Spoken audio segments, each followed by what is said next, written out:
Welcome to Seaside Quilting Tutorials.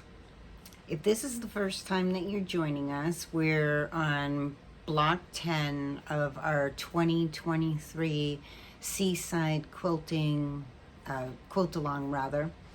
And if this is the first time that you're watching, you may want to go back to the beginning where we first started out with block 1.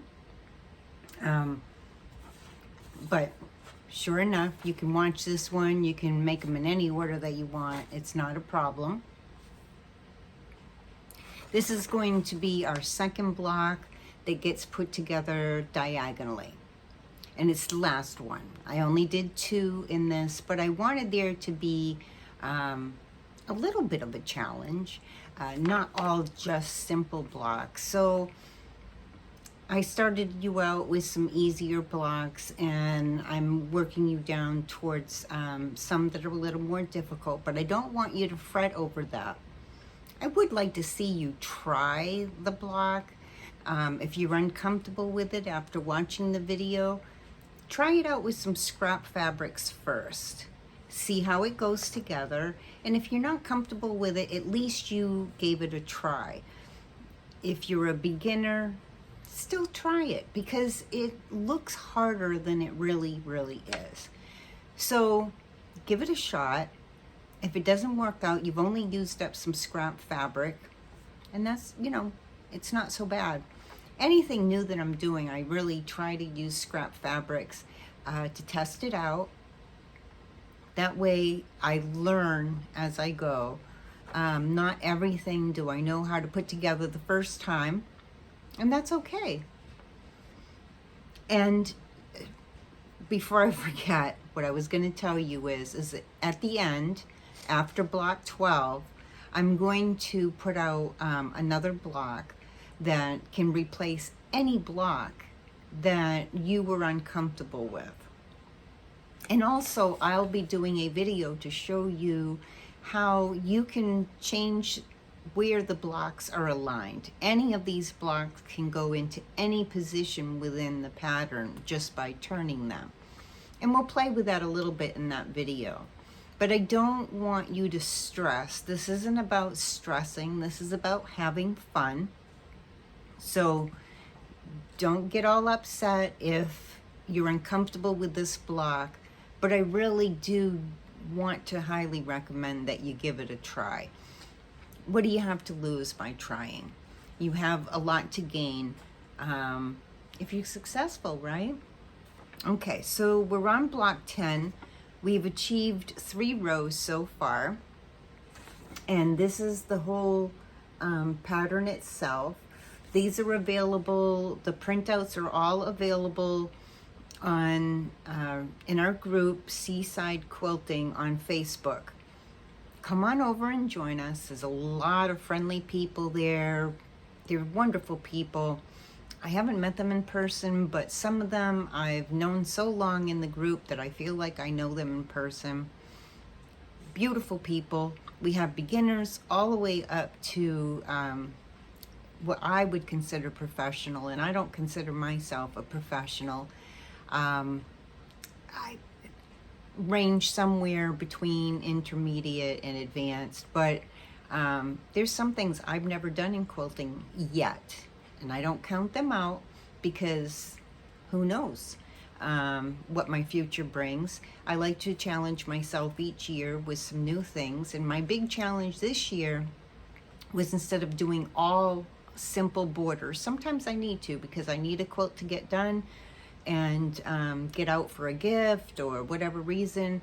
But I've been challenging myself a little bit more this year and adding something to my borders so they're not just plain all the time. Although I still love simple borders because my creativity, my fun is more in the long arm part of it. That's what I enjoy. Some people really enjoy the piecing, and I like piecing. But my real enjoyment is with my long arm machine. So, everybody has their thing that they like more than the other part, but we have to do each of the parts in order to end up with complete quilts or table runners and whatnot, right? So Okay, so here we are. We're on block 10. We're on our very last row of our quilt along. So exciting, because if you've been going along each week, you'll be done at the end of the month. How wonderful is that? I might take a little bit longer because I'm making two at the same time. So one will be complete at the end, and I'll probably have to catch up on the other one. It's just how it goes. I always start off really strong when I'm making two, and then somewhere along the line stuff happens. I had a cold and a sinus and ear infection afterward, which also my allergies contributed to life. And then things get busy. We have activities that come up and so forth. So I got a little behind. That's okay, because I'll get both done. I'm really excited to get these done so I can get them on my long arm, because all the different shapes and the different sashing that we're using in this is going to be so much fun for me to quilt. Okay, so today is another mosaic.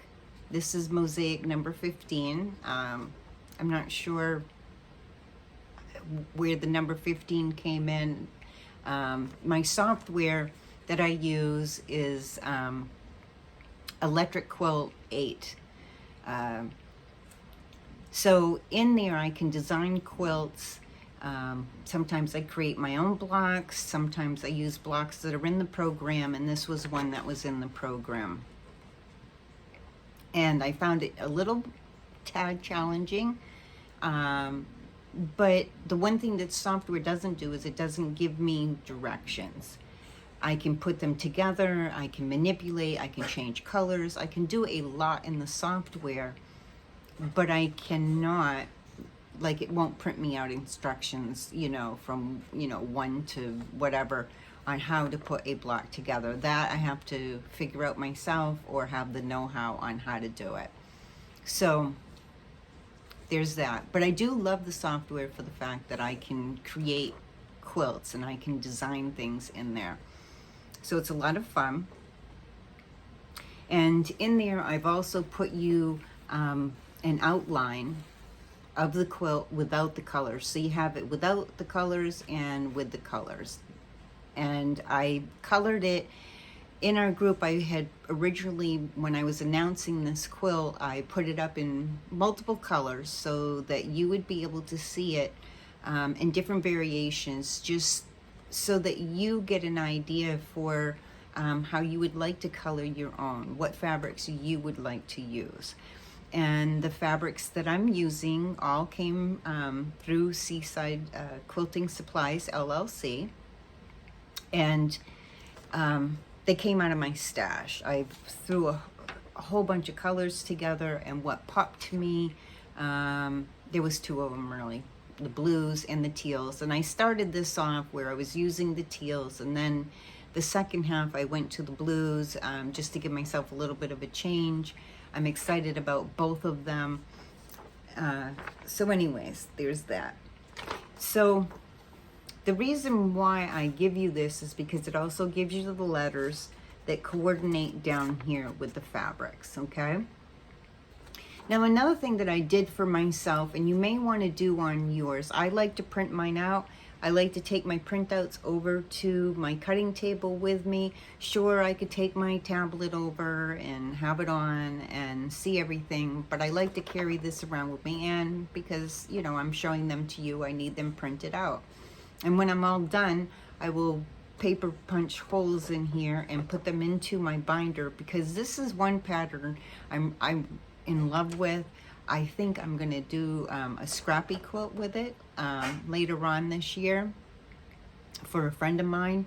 And so I save my pages. I just paper punch them, and I have a binder that I put them all in.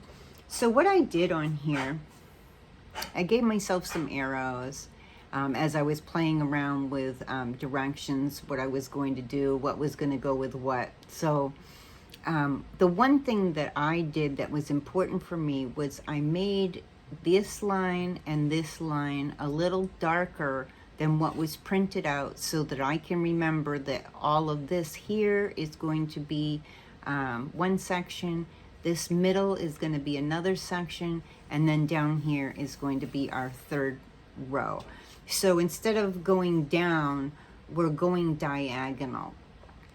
Just a little bit different, but it makes it easier than trying to put something together with Y seams and whatnot, because I don't like Y seams. I've done them, I can do them, I just don't like them. So I'm putting these together diagonally. It makes it so much easier to put them together, and once you look at them that way, you can see visually how the pieces go together. And I'm going to take my time with this and explain it out like I did the last one that we did diagonally, so that you can see how everything forms together and makes it simpler than what it looks in the pattern. It does look like a difficult block, but I love it because it's a little different than what we're used to putting together. Well, you know, in the beginner to intermediate anyways, it's a little different. I'm sure that some of you have probably already done this block before and maybe did it different than I am. Okay, so I'm going to adjust my camera so you'll be able to see what I'm doing down here. And that just takes me a little moment. I don't have a camera person. I'm the only one here. I'm my own cutter and my own maker and my own filmer. So just bear with me a little bit. Okay. So in our charts, as I've pointed out before, our charts are just cutting diagrams, and they give you the sizes. So they give you the size on here and the size on here. And if it shows a line going diagonal, it means either that piece is going to be cut that way, or that it's part of a half square triangle. And I always adjust these. So I know sometimes you're seeing these on the thing, and you'll see different amounts that are being cut out, and that's because my software doesn't know the difference. It only sees pieces. It does not see that this is half of a half square triangle. So I adjust all of that ahead of time before this goes out to you to be downloaded. And if you see an X in it, that means that we're going to be cutting it both ways on both diagonals. And of course, if there's no marks in it, that means it's a hole. So our first pieces, we're going to have 2 background fabrics, 2 of our darker, whatever your darker is, and then 2 of your medium, whatever your medium is. Okay, and then so those are going to be 3 3/8 by 3 3/8. Okay, now our next fabrics will be 6 1/4 by 6 1/4. We're going to have 1 that is medium and 1 that is our background fabric. I'm just going to, oops, I gotta get this pen working. There we go, before we use it on fabric. All right, I'm gonna have to play with this pen. I haven't used it yet. I just got it in, and I think it's my table. It does not like to write on my table. There we go. So don't worry about those 4s there, or these 4s here. That's just what my software tells me, and then I adjust it.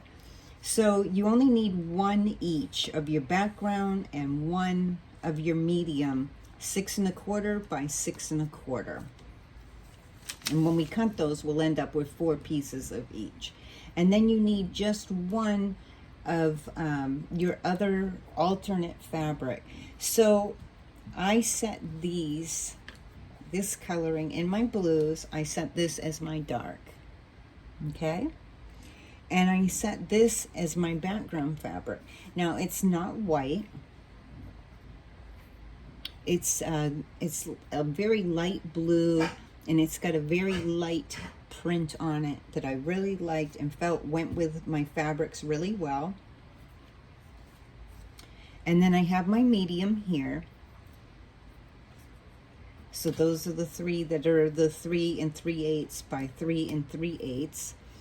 So my alternate one is almost as dark as the dark, but it's one that I've been using alternating. And this is a, not a batik. This is, I think it's Hoffman Fusions. I believe that's what it is. I know they're fusions, but sometimes I get the names of the companies mixed up, and please excuse me if I do that. I'm sorry. I'm not a name person. I'm a number person. I can remember numbers all day long, but when you tell me names, I'm going to end up eventually forgetting them. So please forgive me. Okay, so that one is 4 inches by 4 inches. Now I'm always going to give you the sizes because I made the blocks the sizes that I wanted them. So I'm giving you the sizes because this is per se my pattern that I put together the way that I wanted it to be in my software. So I can give you the sizes. If I'm doing a tutorial that is someone else's pattern that they've copyrighted, then I can't give you the sizes. You have to buy the patterns to go along with my tutorials. But now I'm telling you that because you'll know the sizes by watching the tutorial. If you want the downloadables, you need to come and join our group on Facebook called Seaside Quilting. And our business page is Seaside Quilting Supplies LLC on Facebook. And so the background and the medium for the 6 1/4 by 6 1/4 are these. Alrighty, so let's get started. This is just my plan page. This is a quilt that I want to make someday with windows. I will get to it one of these days, and when I do, I will make it a tutorial. Okay, so I like to set that up there so I can keep track of everything. The first thing that I'm going to do, and it doesn't matter if you do right side to right side or wrong side or whatever, we're just going to put these two, line them up, your background and your medium that are 6 1/4 by 6 1/4. And we're just lining them up because we're going to cut them so that we end up with 4 pieces. And we've done this before in one of the other blocks. I can't remember which number it was at the moment right offhand, but we did do this before. Let me grab my other ruler.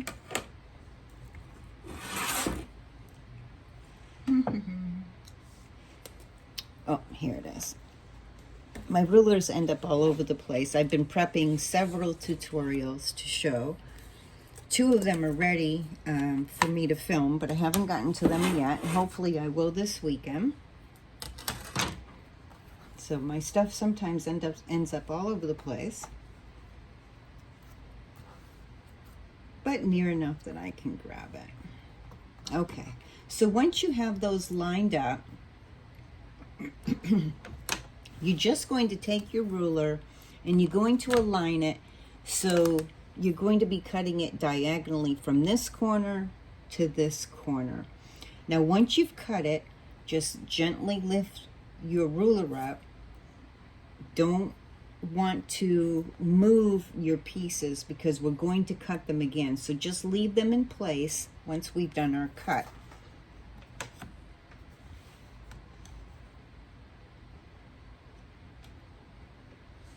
Okay.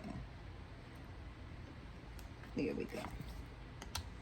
So I'm going to do my first cut diagonally this way, and then I'm gently going to lift my ruler, trying not to disturb.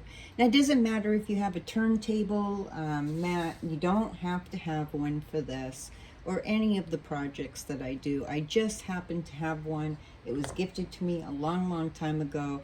It's very old, but it's handy to have at my table. If you have a regular small mat that you can put at your table. And the other thing is that if you have a mat that gets old and it's not working as well, you can take a corner of it and cut it and make a small mat even.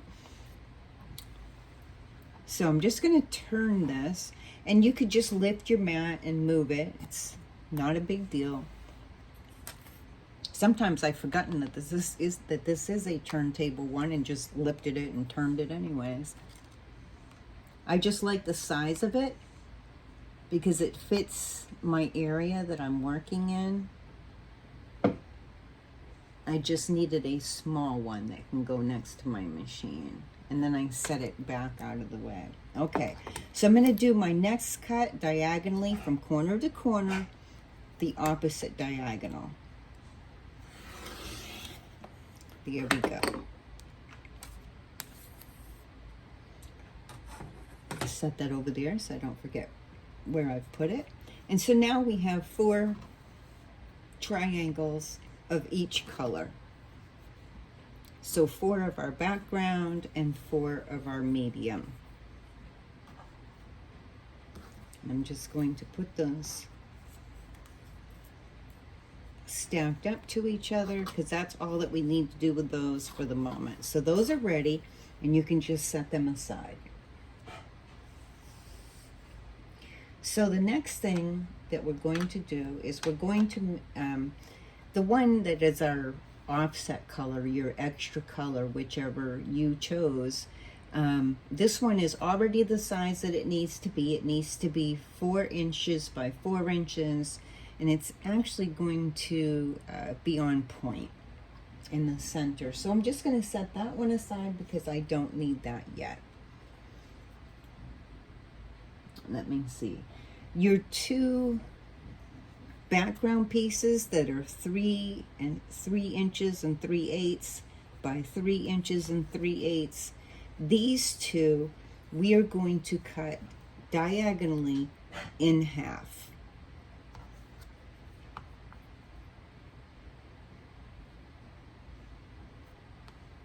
Okay, just get those lined up nice and neat, and then we're going to cut them diagonally in half.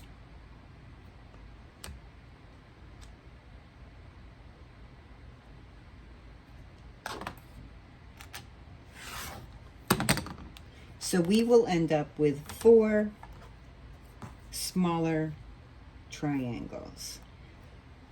So these that we cut in 4, they're a little bit bigger.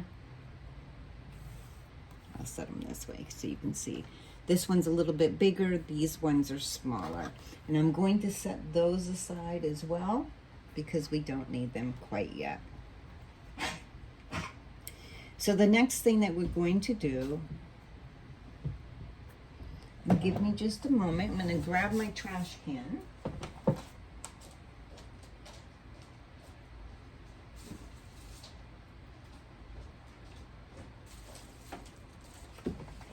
I was doing some long arming the other day, and I have a little trash can that I move back and forth with me wherever I go. And I'm going to press this a little bit because it's just curled up just a little bit on that corner. And I want these to lay flat. And I did press all of my fabrics ahead of time. I like to press my fabrics ahead of time, and I do starch them.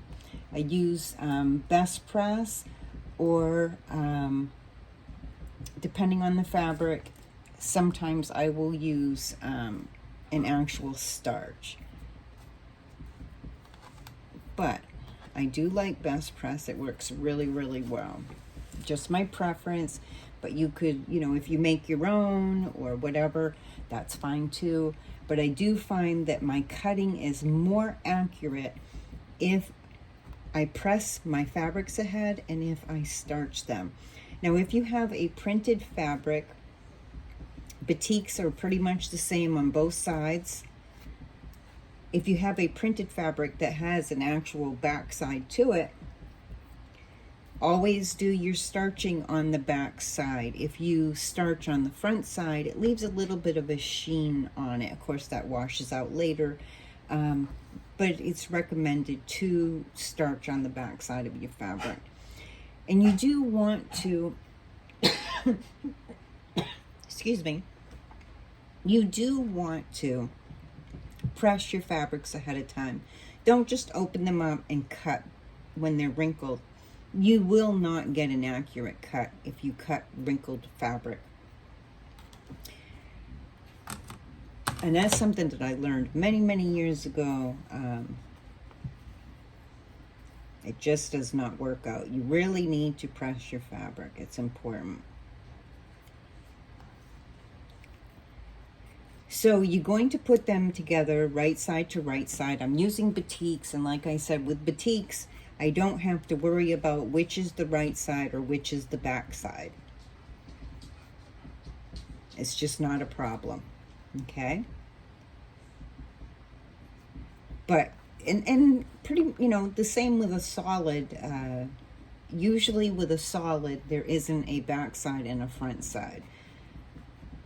So you don't have to worry about those. But a printed fabric, like my background fabric, it does make a difference because I have my print, which is, you know, nice on one side, but then the back side is just white and plain. So that will matter when I go to use those. So what I'm going to do is I'm making my half square triangles. And we're going to draw that line down through the center on one of them. Now I use anything from a Frixion pen for this. I don't use them on the tops of my quilts when I'm marking, but I do use them when something's going to be cut on that line or whatever. Let's see if this shows up. All right, I'm going to have to play with this pen and get it working. You know how sometimes you have to get the ink flowing in a pen. So I'm just going to use my water soluble.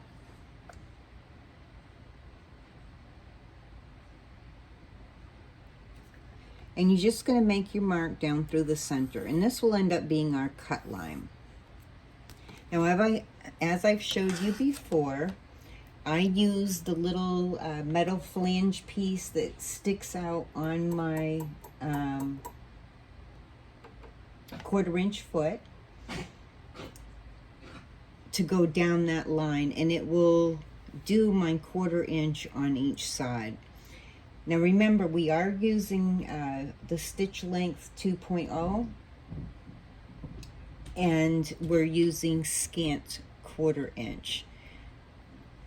If you're not sure where you're marking, you know, where your needle needs to be set, go back to my video under quilting techniques and tips. Watch that so that you can find what your setting on your particular machine is for a scant 1/4 inch. Different machines are different, and different brands are different. I've even seen where people, two people have come to classes that I used to teach in person, and they both had the same model of machine, but they were just a tad off from each other. And I think it was just one of them needed servicing, actually. But anyways, we found their scant 1/4 inch that worked for them, and it was great. And the reason for that, as you've probably heard me explain before, is because when you are sewing, your thread takes up space, and then folding takes up space out of that seam. So if you do 1/4 inch where it says 1/4 inch on your machine, that thread's taking up, and that folding is taking up, and so you may not end up with a true 1/4 inch. So it's better to use the scant 1/4 inch, especially when you're following patterns. Now, if you're just doing your own thing and creating your own, the blocks will all come out pretty much consistent. But if you're squaring things up and following a pattern, I just have gotten in the habit of using scant 1/4 inch. So I just do it because it's become habit. And to build that habit, I used to put a little sticky Every time I left my machine from quilting, I would put a sticky on there that would remind me to set my machine in scant 1/4 inch and what the settings were. So that then I would take that off, and then when I was done again, I would stick my sticky back on my machine, and now I just remember to go to scant 1/4 inch. And it's good to build habits right from the start that are good habits. That way, I never used to know the difference, and it took me a little while to build that habit. But if you start out with good habits, then, you know, you'll just have those good habits. Okay, now if you don't have the 1/4 inch foot for your guide, just take your ruler, find your 1/4 inch marking. Now on the creative grids, on one side they'll give you a 1/2 inch that has like this rough feeling, which helps it to stay down so it doesn't shift when you're cutting.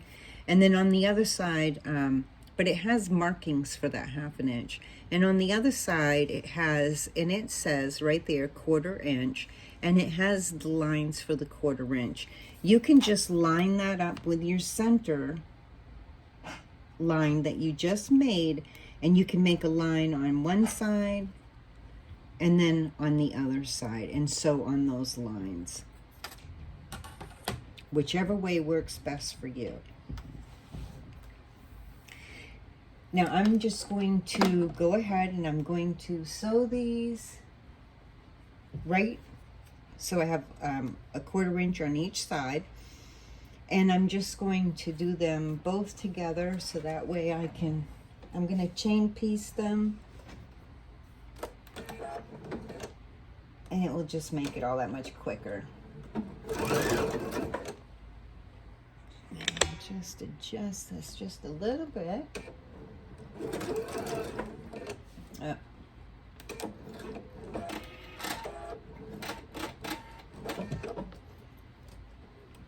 My thread's just a little bit off, so I'm going to double check my bobbin. That's getting really low, so I might as well just change that out now.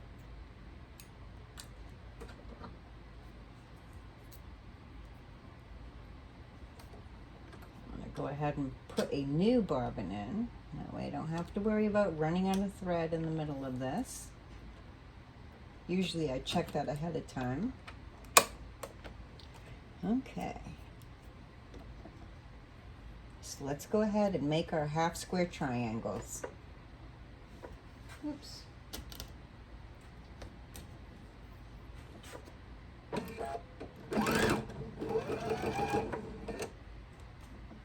Well, I'm telling you what, I'm just going to run into every problem there is today. This came unthreaded, which is not a problem. It'll only take me a second to thread it. All right, we should be in business now.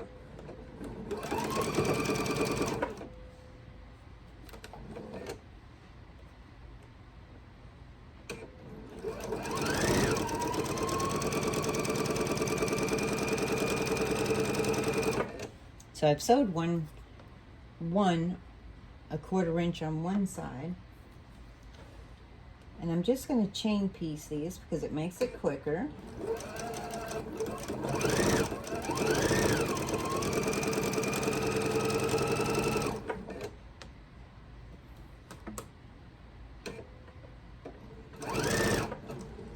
Now, if you're new to watching me, I use leader pieces.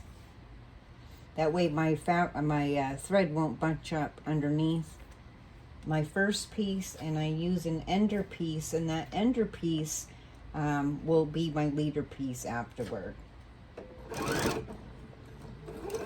I pretty much always leave, when I'm quilting, a piece of fabric underneath my needle.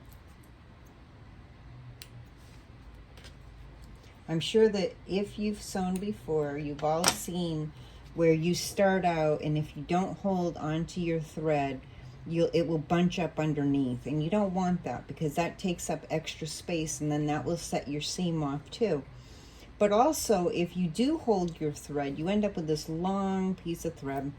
So, and then you have to trim it and blah, blah, blah. So I just use leaders and enders, and it makes it quicker for me. So I'm going to go ahead and do, so we already have the 1/4 inch on each side. Now I'm turning them so I can do my 1/4 inch on the other side of that middle line that we made.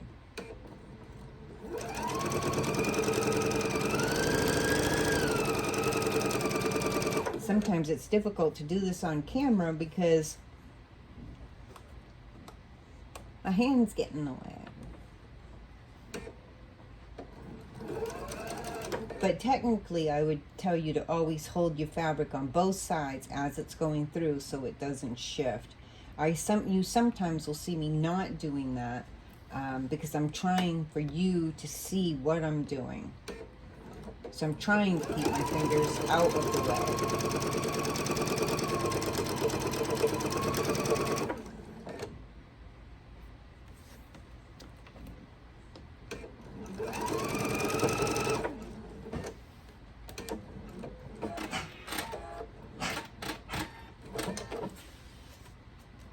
And I went and cut my thread. Go figure. Okay, I'll just put my leader back in there. There we go. So then I just clip these apart. If I had a lot of these to make, then, you know, it's easy to chain piece and just have a whole bunch of them in a row. Now you could either snip through on that line with your scissors, or you can take your ruler, line it back up, and use your rotary cutter to go down over that center line. And now I have my 2 half square triangles, and then once I cut this one, I'll have 4.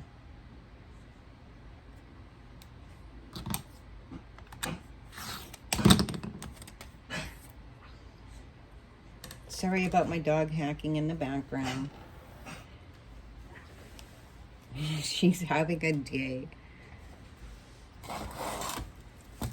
She had to have a tooth pulled recently, and we've had her on medication and whatnot, and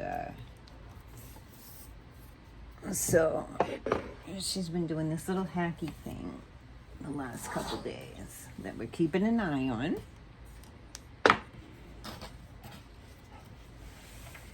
Okay, so now we're just going to set our seam. Then I just finger press this open and then press, don't iron, press it open. So set the seam. I like to finger press, and I'll tell you why. You could just press it open, but I like to finger press because then I can, with my fingers, roll this top fabric.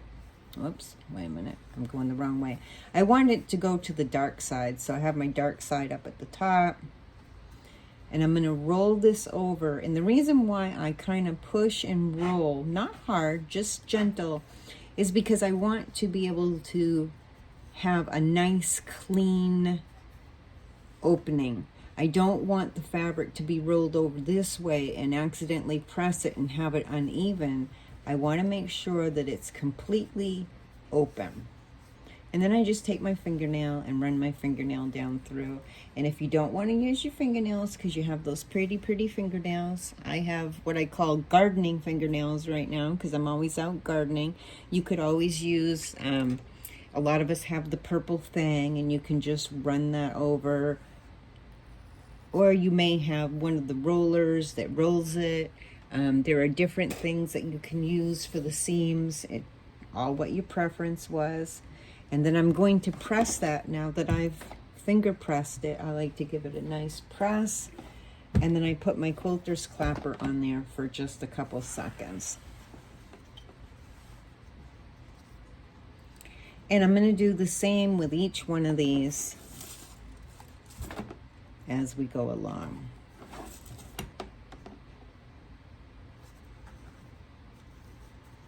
Now, sometimes I do these ahead of time,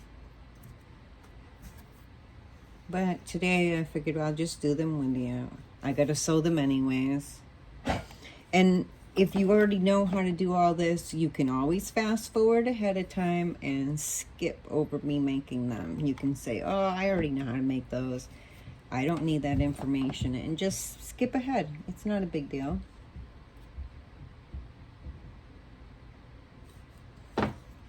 And you don't need to leave the quilter's clapper on for a long time. However, if I end up making a quilt and it has some thicker seams, I will press that seam, and then I will leave quilter's clappers on for a couple of hours, sometimes even overnight. And I'll tell you, the next morning you will be amazed on like a very thick seam where you have like 4 seams coming together or whatever. If you leave that quilter's clapper on there overnight, you press it and then leave it on there, you'll be amazed the next day how flat that is. I couldn't believe it. I had heard it, been told that it works, and I was just so amazed at how well it worked. These quilter's clappers are such a blessing.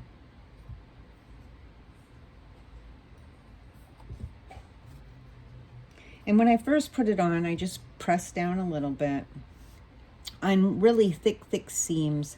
You can even kind of do that a couple times and then set it on there.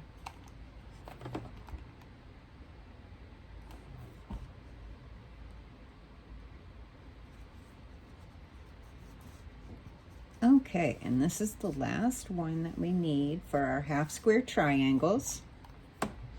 I hope I'm talking loud enough. I've put the speaker next to me. I can tell you it's very difficult to be in a room all by yourself talking to your camera. So I just try to visualize my group being there, and then I'm talking to you. But sometimes it's hard to project your voice. It's hard to tell if your voice is loud enough without sounding like you're yelling at people. And I don't like my videos to come out like I'm yelling at you. Okay, so I'm just going to set that aside, out of my way for a couple minutes. And where's my ruler? I'm just going to check my size of these.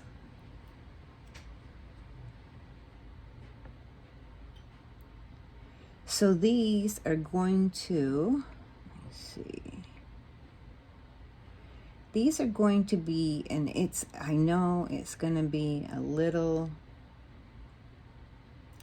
these are going to be an odd size, I'll tell you right now. And the reason being is, like I've told you before, I am not a professional designer or quilter. I do know how to put things together quite well now, but as I was designing, I didn't realize the different sizes there would be for this to be a 10-inch finished piece. It's 10.5 unfinished. But once we add our sashing on, this becomes 10 inches. And that's what's caused us to need to use the eighths and whatnot when we're cutting. So they do sometimes come out a little bit of an odd size. So I'm just going to clip my dog ears off with my scissors. And I'm going to leave these the size that they are because of the size that we started out with. Now, sometimes I've had you square them up to a specific size. Sometimes that's because I've added eighths on there to give some room for some air.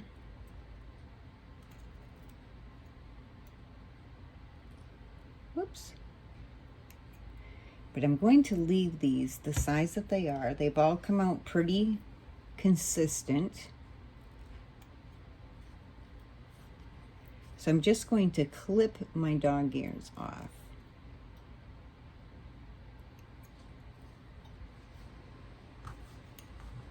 And that can go in the trash. Okay, so now we have our prep work done, or what I call prep work, which is where we've made our half square triangles and we've done our cutting that we've needed to do ahead of time. So now we'll start taking a look at our diagram at how it's going to go together. And I like to leave my diagram nearby so that I can take a look at how I'm going to put my pieces together and what I'm going to put together first. So this corner is our half square triangle. Okay, I can set the other 3 half square triangles off to the side. I won't need them yet. So I'm going to be making this, so this is one section, one row, this whole middle is another row, and this is a row up here. So I know I'm only going to need 1 half square triangle for now. Okay, so one of the other pieces that I'm going to need now will be one of my larger triangles. Now don't worry, I know this looks a little complicated. It's going to look less complicated as we're putting it together. So I'm going to need a medium and a background larger triangle, the ones that we cut the 6 1/4 into 4 pieces from. Okay, the other thing that I'm going to need is one of the smaller triangles of the background fabric, which is going to go into this corner here, or right there. And then, let me see, I have to look at my colors here. And then I'm going to need another of my medium larger triangles. And this is going to be our first row. And I'll show you how this is going to go together. So the easiest way that I have found when I'm working diagonally is I'm going to first sew these 2 pieces together. So I'm just going to fold this triangle down over this triangle, right side to right side, line them up,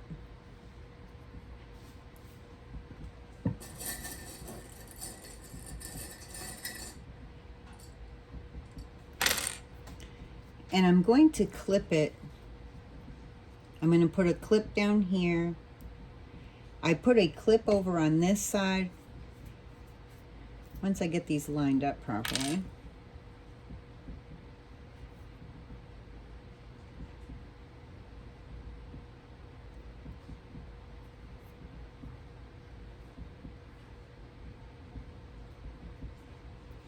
I'm going to put a clip here. Now remember, we had it like this and we folded it over. I know I twisted this all around and moved it around, but then I put a clip here. And the reason that I'm doing that is I don't want my fabric to shift a lot while I'm sewing it.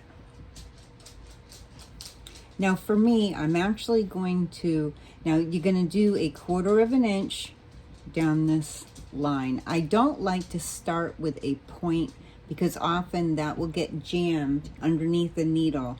So I'm actually going to flip this upside down, but remembering that I'm doing my 1/4 inch on this side.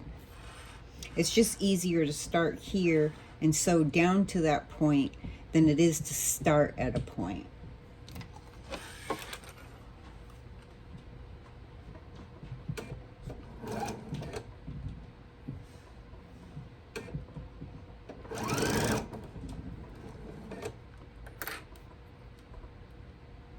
Now just make sure that these are lined up.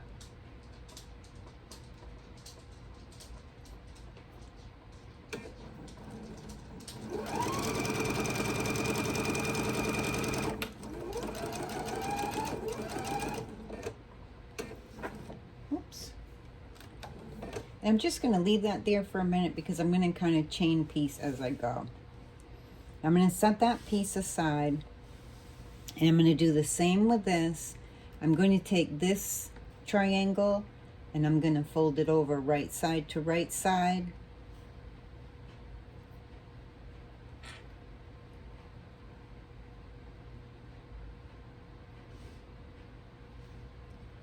Now I'm going to line this up so that this is nice and straight. You have your point lined up. It's nice and straight. Now once again, just before I pin this, this is going to go like this over, okay? But once it's unfolded, I want to make sure that it's going to be a nice straight line when I sew it, okay? So I'm going to line this up. And you can double check that. Whoops. Let me make sure that these get lined up properly. So I want both sides up here to be flush and down here to be flush. And if you want to double check it, you can always hold your fingers and fold this over to make sure that after you've sewed it, that it's going to come out and be even to each other, okay?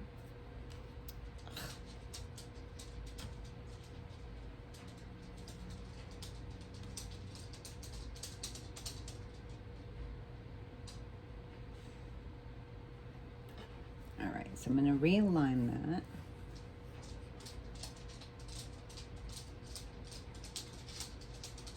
And the other way that I'll check to make sure that it's going to come out the way it's supposed to is I'll take a pin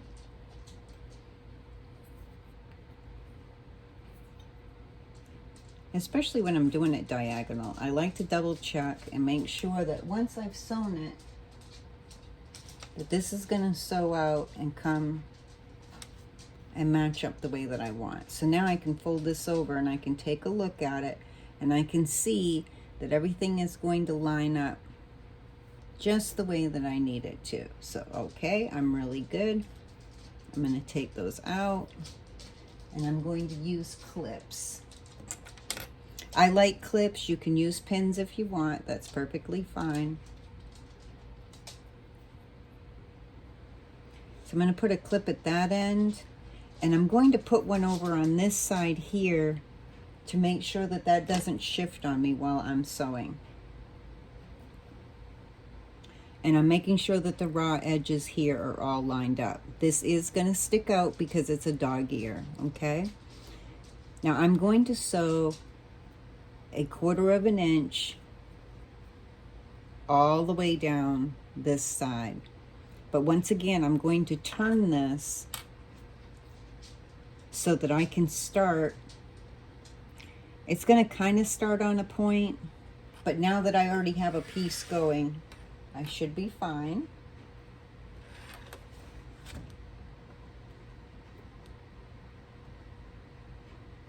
And when I put it in to sew, I'm going to put that corner so it goes up a little ways. So it's going to be touching the needle when I start, so it doesn't bunch up on me. And I just start slow. And if you have a speed adjustment, sometimes I even turn my machine down so I'm not going too fast while I'm sewing.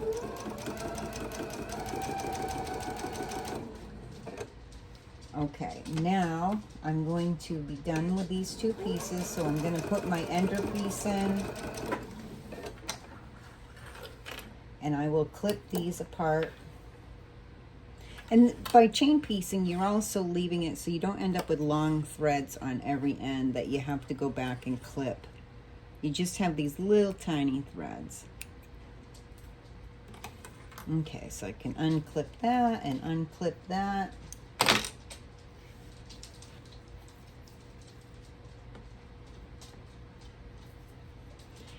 So now we'll press. And once again, I'm going to press towards the dark side. So I'm going to set my seam, or my stitches rather. And then I'm going to finger press it open.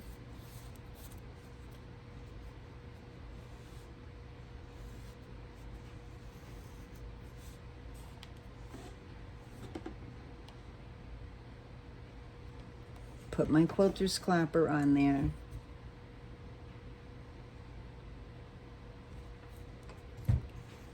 And then I'm going to clip this dog ear off.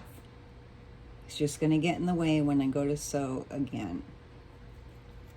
So go ahead and clip that off. Now I'm going to do the same thing with this side.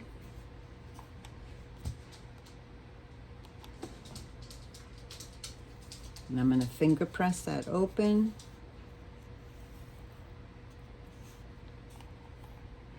Do a press.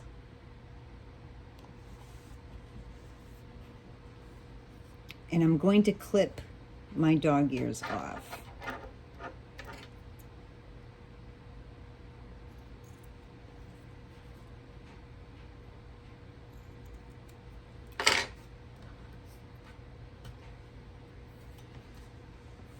Okay, so now let me take a look at my diagram again.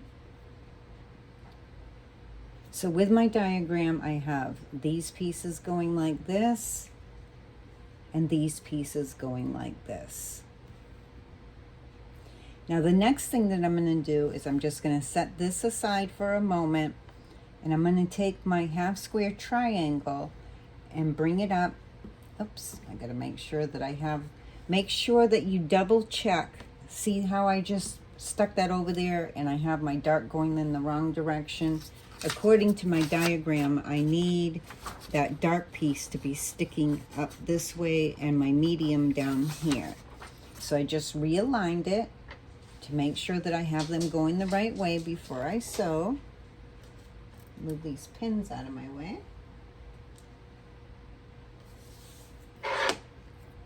And so I'm going to take my half square triangle, fold it over so I have right side to right side. And then I'm going to line them up.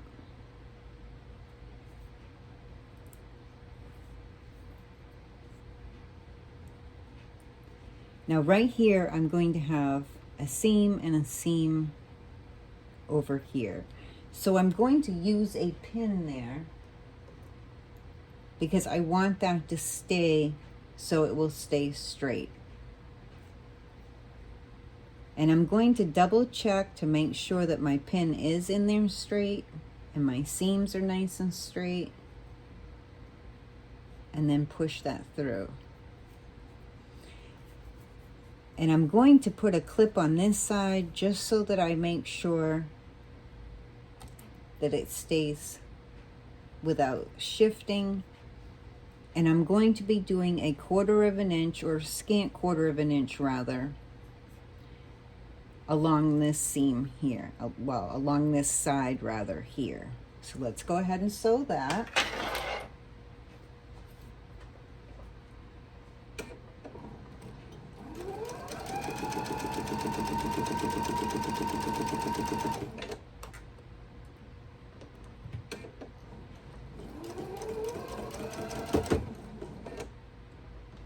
And I apologize for my fingers getting in the way, but if I don't hold on to it, then it's not going to sew straight. And then it's not going to look right when I go to put this together. Okay, now I can take that clip off. And when we open it up, it's going to be the right shape that we need it to be. I know it looks awkward at the moment, but it's going to end up being the right shape that we need. Okay, so first I'm going to press this.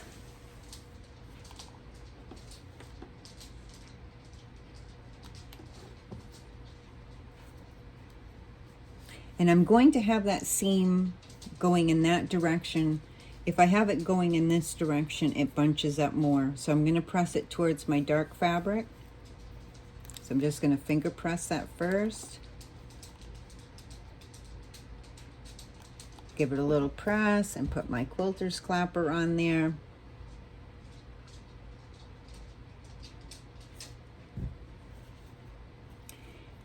And so I'm checking to make sure that my point is looking good, and it is. So I'm satisfied with that. Okay.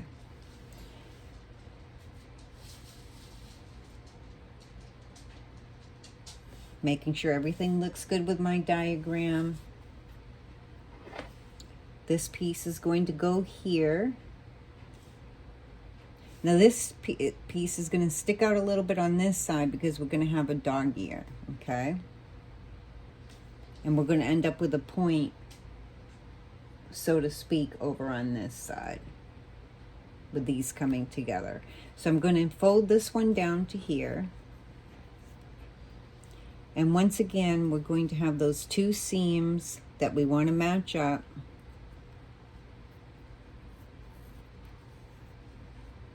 So I'm going to use a pin.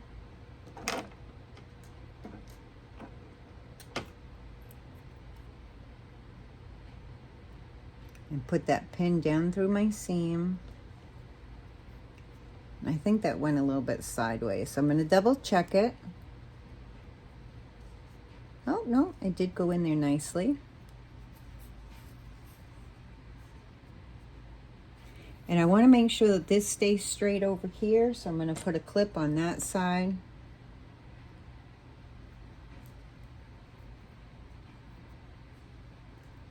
Now I can go ahead and put my pin in and make sure it stays straight. And then I'm going to make sure all my raw edges on this side all line up.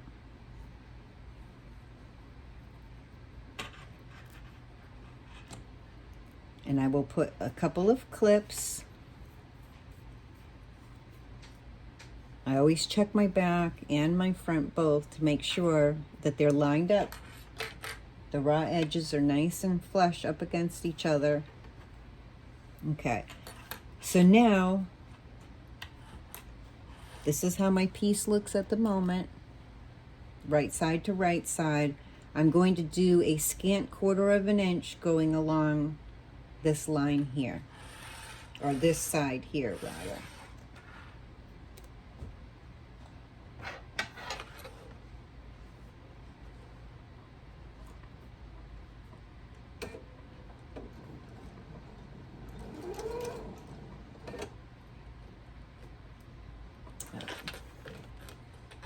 So you know what, I'm going to put that pin back in. And this is how I should have started anyways. Let me double check that. Make sure that stays nice and straight. I'm going to start sewing. So I'm going to turn it upside down. And I'm going to start sewing over on this side. I'm going to put a clip down there to make sure that that stays lined up. I'm going to start on this side because where I have those two seams together, this is going to shift when I put it in, if I put this side in first. So we know that we're going to do our scant 1/4 of an inch along this side here. I'm just going to flip this upside down, and I'm going to start my sewing up here and go down this side. That way I can keep this going straight until I get down to my pin, so I don't get shifting in there. And it will make it easier for me to sew, and my needle's not going to end up bunching it up.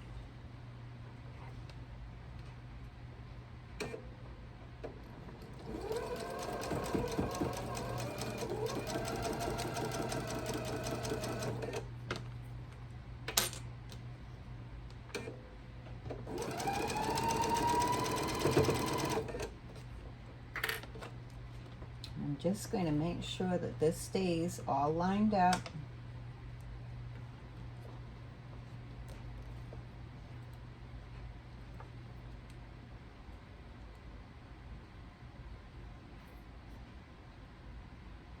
I'm repositioning my pin because I had that side, it was a little uneven, so I'm just refixing this because I want to make sure that it stays nice and flush.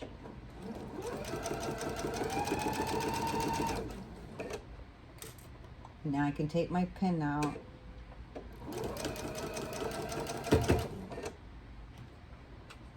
And whenever you got to go over a double seam like that, just go slower.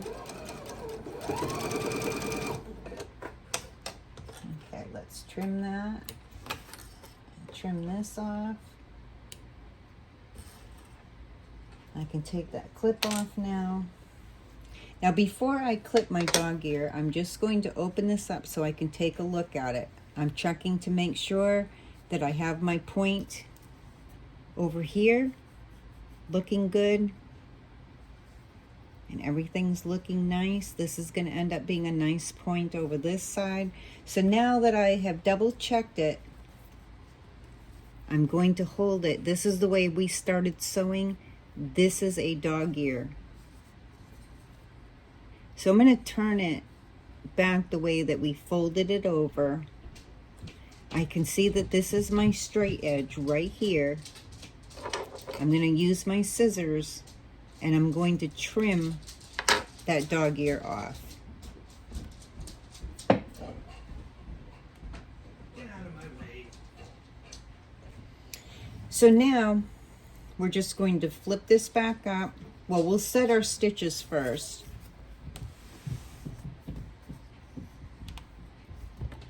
So we'll set our stitches. Now I'm lifting my little iron as I go, just to flatten that back out. My iron cord.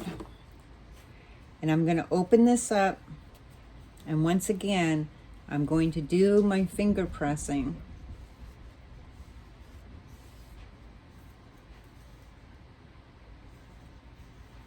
And at this point, what I'm looking for is that I have a nice, over on this side, I have a nice point, and up here, I have a nice point, okay? Now this is gonna look a little awkward until we do our sewing across this side and add the next row. That's fine, but what we were double checking was our point here and our point here. So let me go ahead and press that now that I've finger pressed it. My neighbor was really nice. They were going to McDonald's and they brought me back a mocha frappe. So I had like a special delivery while I'm sewing. And I'm going to put my quilter's clapper on there. It's so nice when your neighbor will stop by and say, hey, I'm going to this place or that place, and offer to pick something up for you. And I have wonderful neighbors in my neighborhood that we all do that for each other. Saves us on gas and time. Okay. So this is our first corner. And if we set it, if we set it like this, and we take our diagram, we can see that this is our whole first corner. So that's our first row. And this is how it's going to end up. When we do our next row, it will sew here. So we're going diagonally. So we're going to set this aside for now, out of the way. We'll come back to it. And that went together really, really nicely. I'm very happy with it. So now we're going to do our middle row. Okay, so the pieces that we are going to need is we're going to need 2 of our half square triangles, 1 here, and 1 up here. And we can see according to our diagram that the points will be facing outward, and the medium, or the dark rather, will be going out, and the medium this way, or however you've chosen your fabrics to be. Okay, our next pieces will be, we will have a small triangle going here. And remember, we're not worried about this section down here. That's our next corner. We're only going to pay attention to what's going up through here, this part. So we'll have our small triangle. Then we'll have, that's our background. Then we'll have a large triangle that goes here.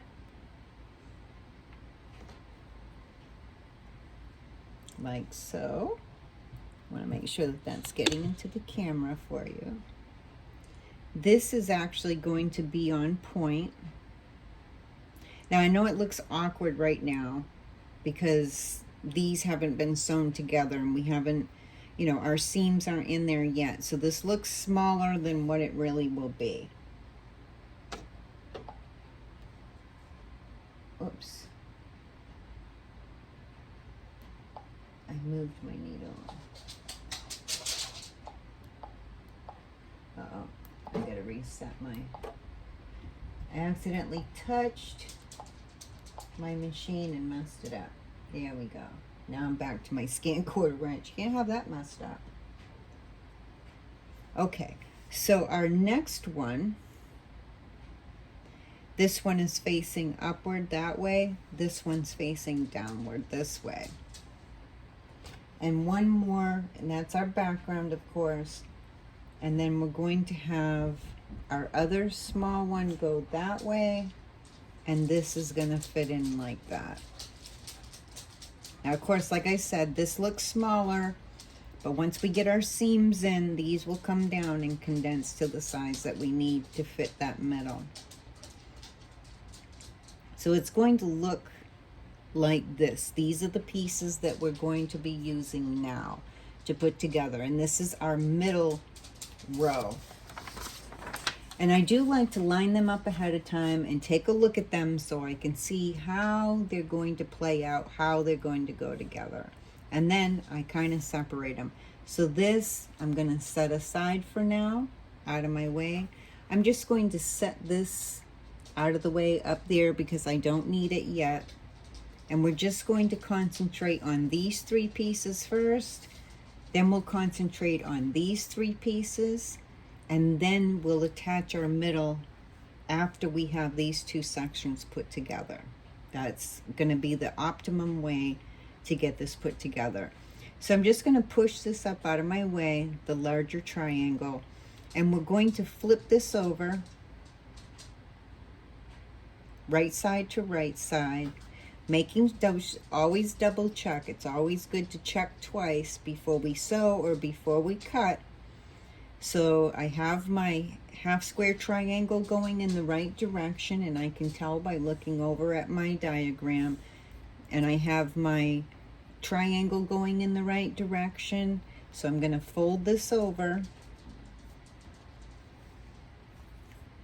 I'm going to line up this corner right here.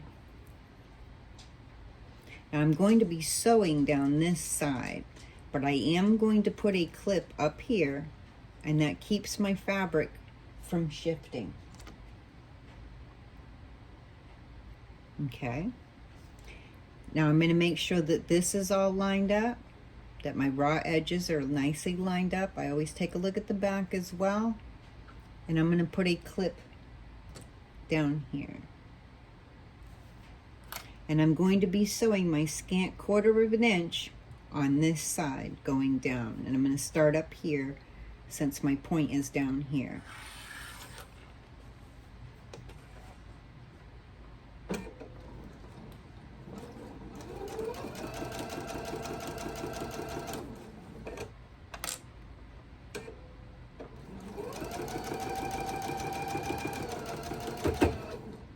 Oh, I busted my thread. Can you believe it? Sometimes, and I probably need a new needle. When you start breaking your thread, you can tell that your needle's been used enough. So after this block, I am going to change that needle out. And luckily with this machine, it only takes me a couple seconds to thread my needle because it self-threads. And I do love that.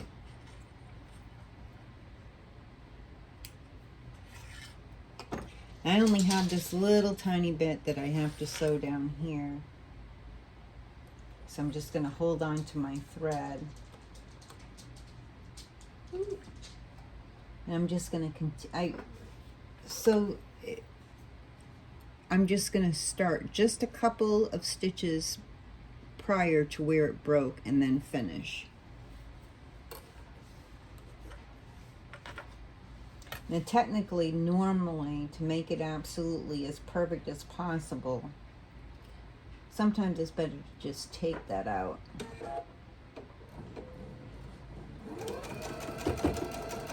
But for the sake of filming and getting this done with you, I'm not going to do that. I'm just going to go ahead and do my stitches.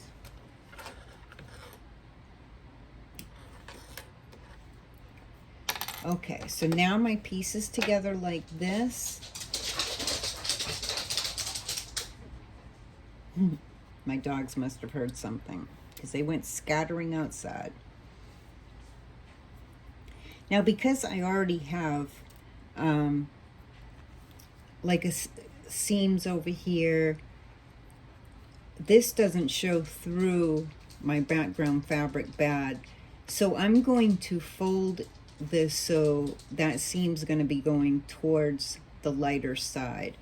It doesn't show through. Even when I hold it up to the light, my seam's not showing through. It's going to make my seam be nicer and flatter, so I'm going to press it towards this way, where normally I tell you to press it towards the dark side. I want my seam to be nice and flat. I want this to come out so it's not all bunched up. So I'm going to go ahead and set my stitches, and I will finger press this.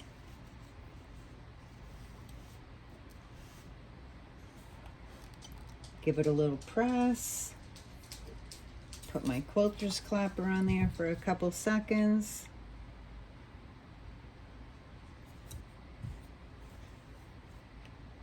There we go. So now I'm going to clip this piece off, my dog ear,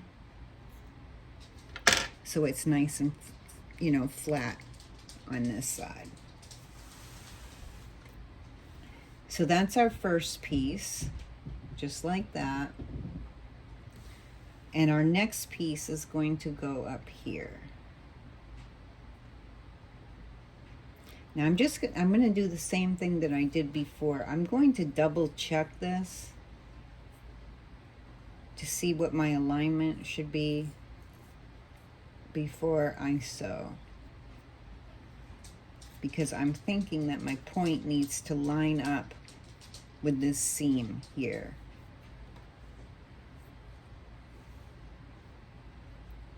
And to test that, to be sure that my theory is correct,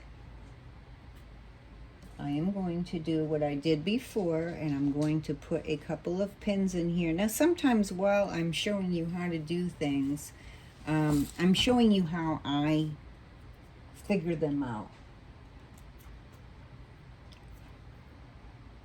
Because I figure that as you're learning that, it will help you in the future when you're doing patterns that I'm not doing with you. So I'm just going to put 3 pins down where my seam is going to go. And then I'm going to fold this back so I can see how things line up.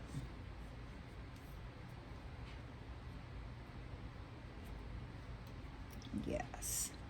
And I believe that's going to line up nicely. So let me just take a look. My next piece would end up going here.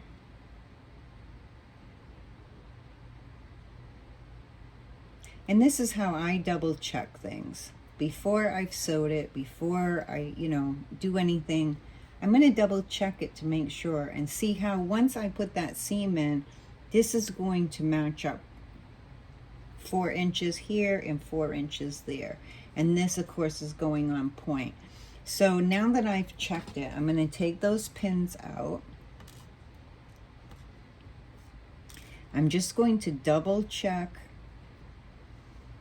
that this point is going to be lined up with that seam. And then I'm just going to ease it up there.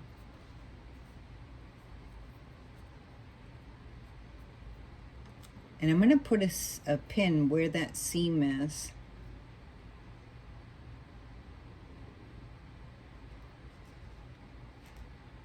So I can see that it's lining up. So this point of my triangle is lined up with that seam. And then I'm just going to put a clip down this end.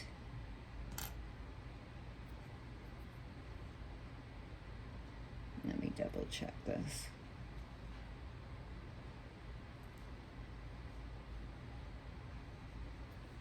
I'm going to double check that one more time, just because I want to make sure that this is lining up properly down on this end.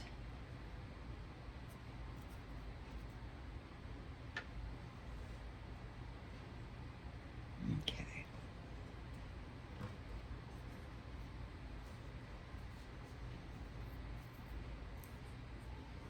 So I'm going to make sure that this is flush here and this is flush here, and I am going to end up with a little bit of a dog ear and making sure that this is staying with the seam.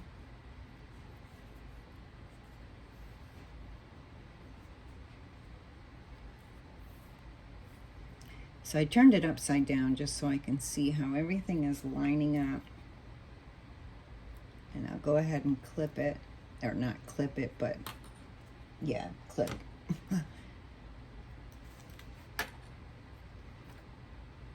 And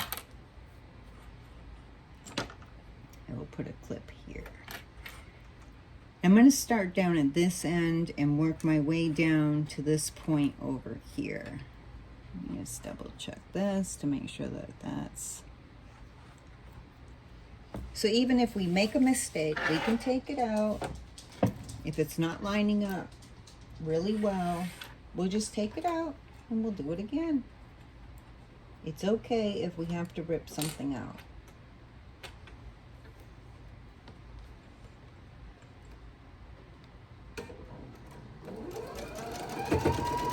And this might be a little, I might have it a little off, so I might have to take it apart.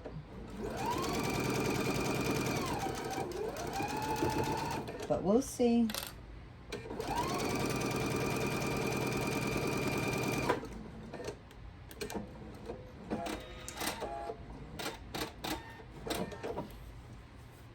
I should have put my ender in there, but I'm so concentrated on whether or not this is lining up the way I want it to.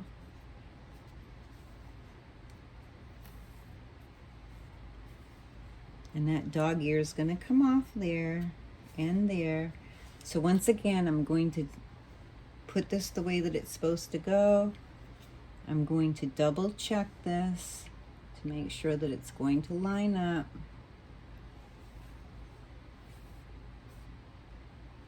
And the other thing that I can do is I can put my corner piece over here to see how everything is lining up. And that looks like it's going to be good. So now I can go ahead and press this.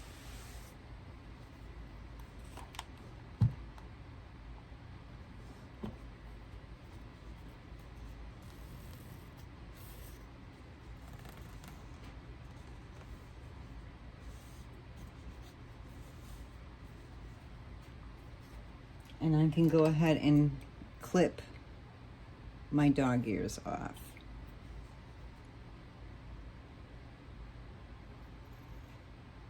On both sides.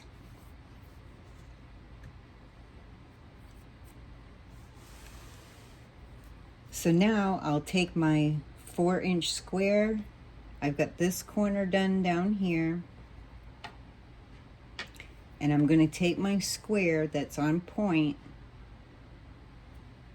and I'm going to flip that over to here.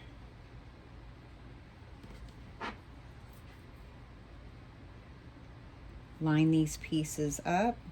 And I am going to put a clip down on the bottom just to keep my fabric from shifting on me. And I'll put one down on this end.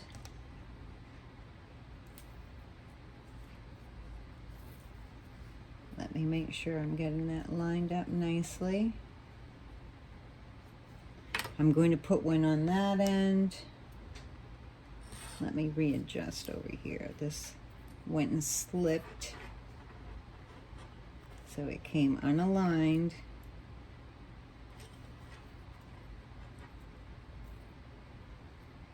Double check it up here.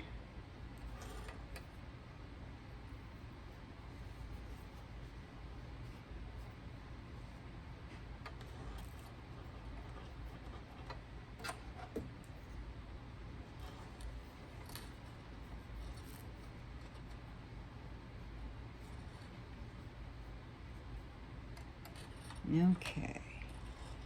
And so it's going to kind of look like this. You've got your little triangle sticking out down there, and I got everything lined up now. Whoops.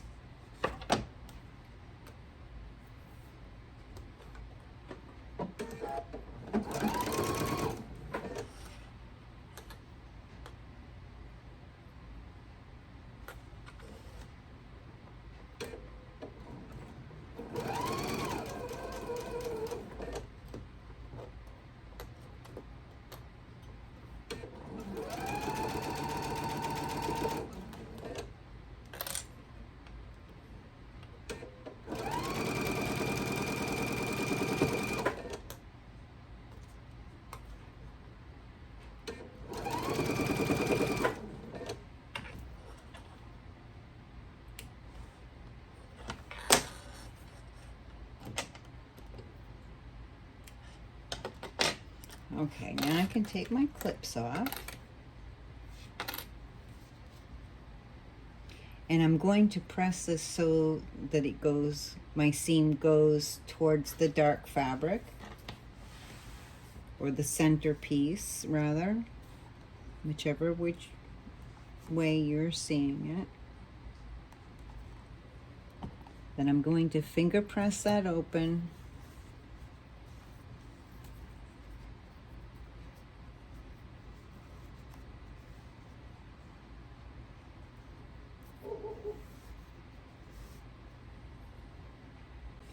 Now we'll just give that a quick press. Put our quilter's clapper on. We can set this aside.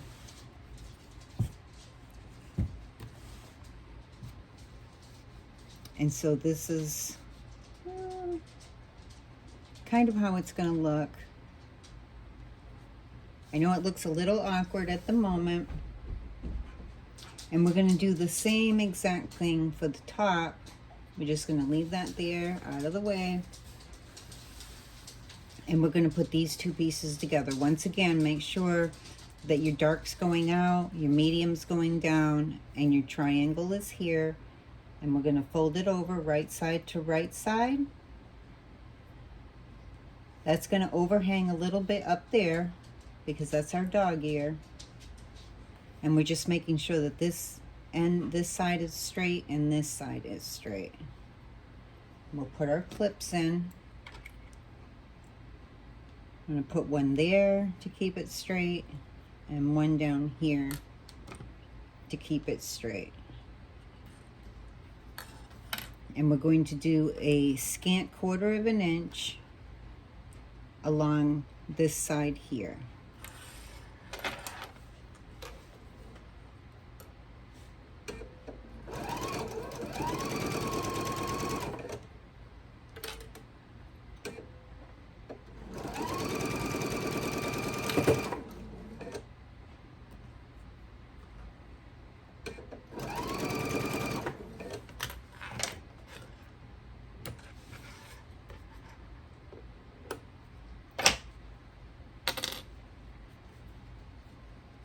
Now we'll go ahead, I'm just going to move those out of my way.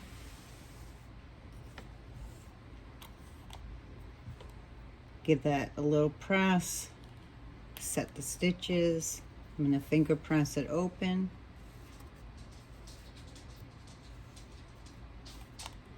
Give it another press.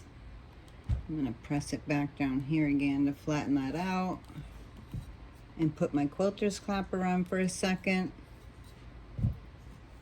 And then I'm going to clip this dog ear right off. Like that. Set that back aside.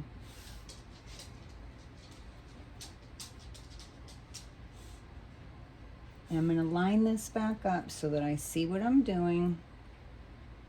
And this is going to get added to that. And it's going to be the same thing that we did down here. We're going to fold this up.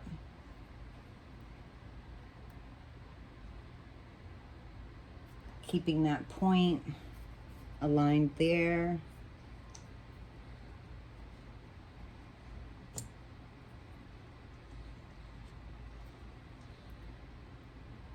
I'm going to put a clip down there. And I want to keep that just so that that doesn't shift.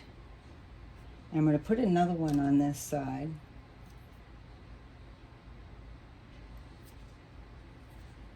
And then I'll do my clips up here so this stays lined up.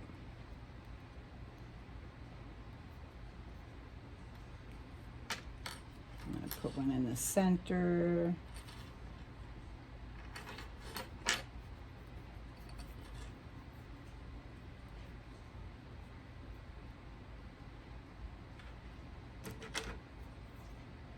One over here.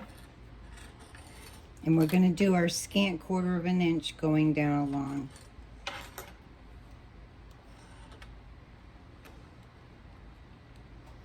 And we almost have our second row done.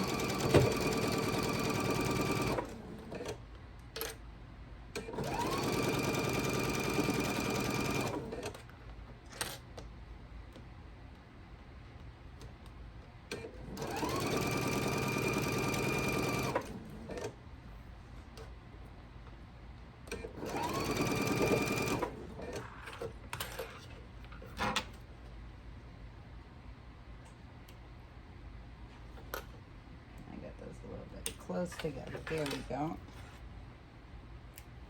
I'm going to take a little look-see. See how this all came out. Very nice. Okay, so now we can press this one.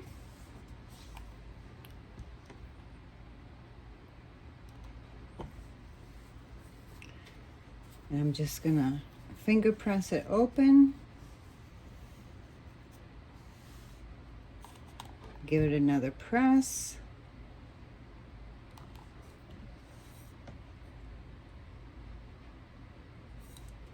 Okay.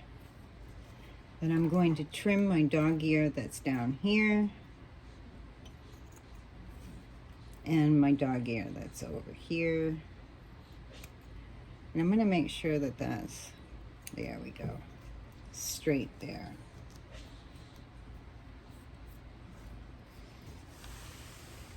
So now I'm going to add this piece up here to that center. So I'm just going to fold this down. And I'm going to line these up just as I did before for the other end.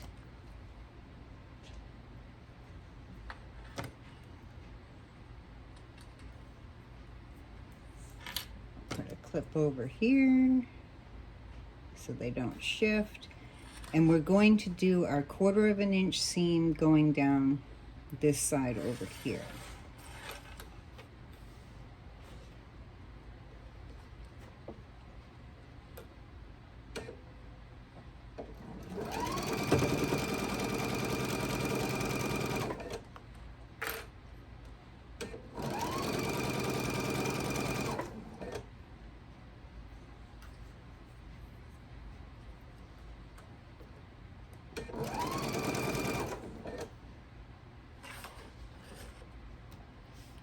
was looking to see where I put my scissors.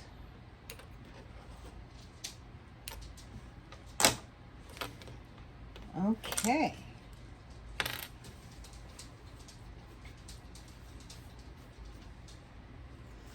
Now once again, I'm going to let this seam, let me see. I like to have my seams so that when, whoops, uh-oh, sorry about that.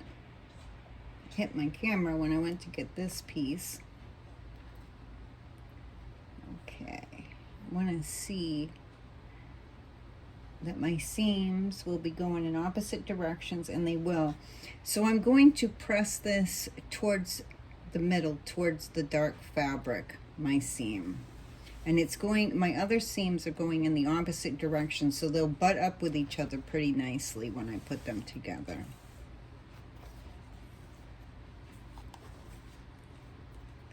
I'm gonna fix that because it folded over a little bit.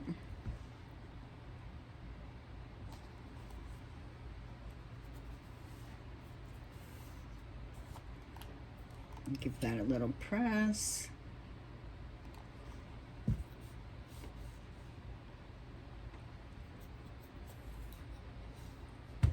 Okay.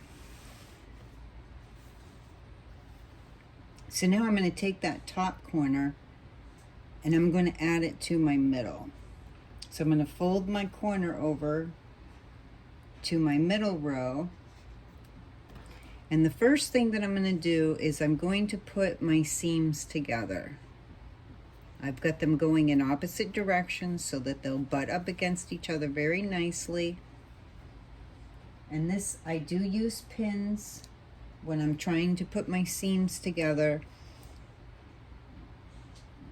so that they'll stay straight.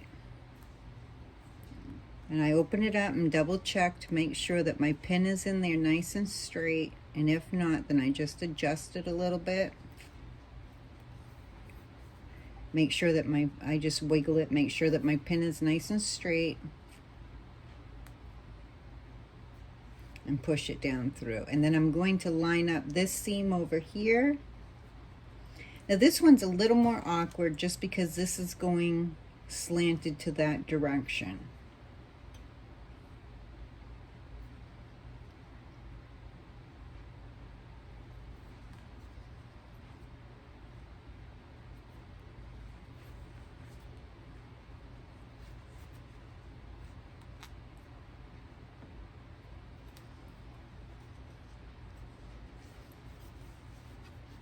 Now I'm just going to take a look at this so that I can show you, because I'm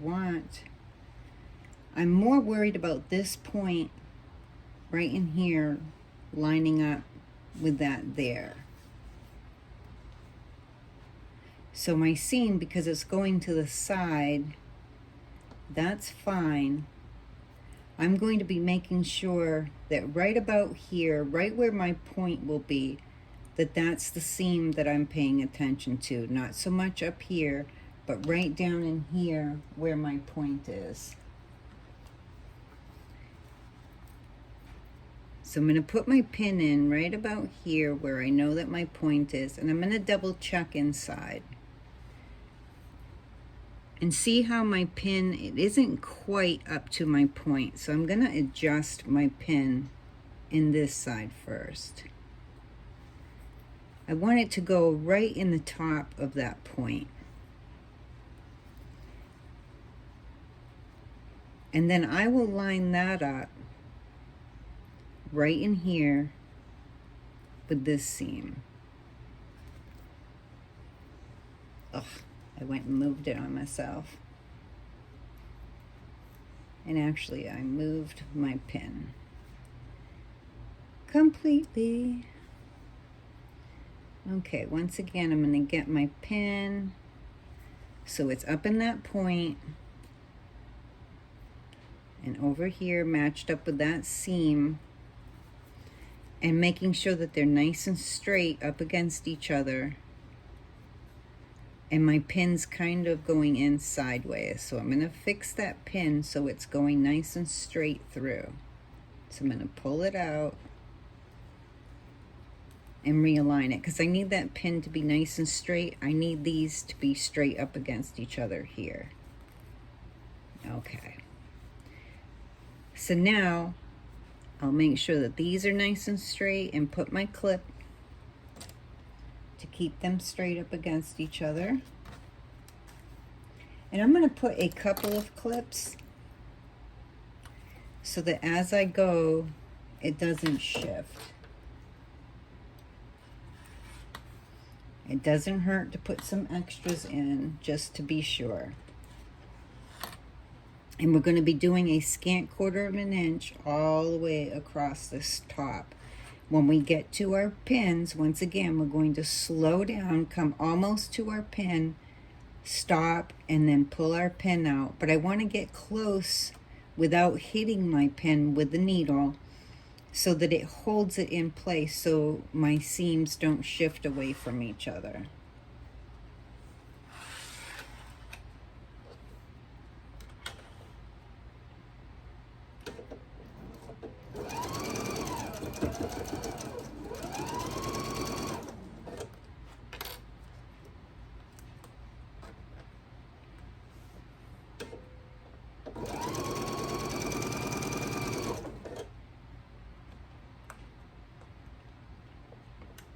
Just making sure that that's nice and straight. There we go.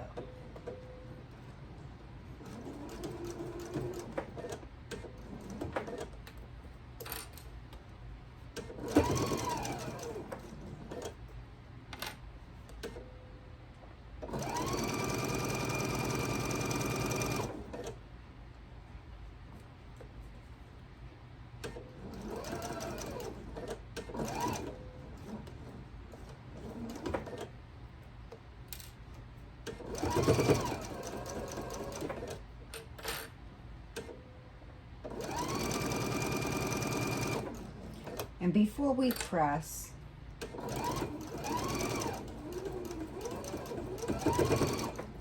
we'll double check all of this to make sure that it lined up well.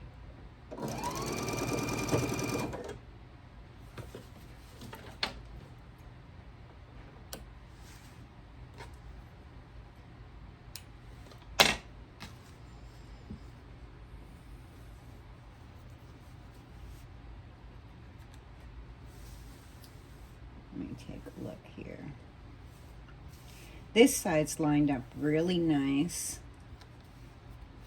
Everything's lined up really well. This side is a little bit off. I needed this seam here to be closer to this seam here. So I'm going to take this out so I can get that lined back up properly. Oops, sorry about the arm in the way. And it's okay. I mean, it's good to double check it now and have it lined up well. So just like you, sometimes I have to use my seam ripper and backtrack.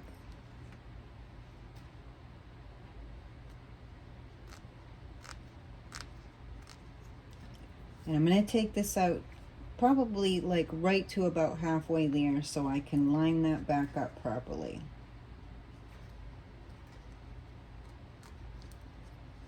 And sometimes until I see it sewn together, it's hard to tell how it's lining up, especially when you have one seam going one direction and the other seam's straight.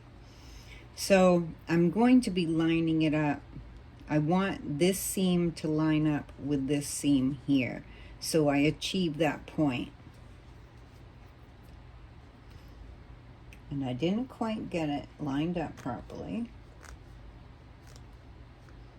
Sometimes things shift, even though we have them pinned and clipped.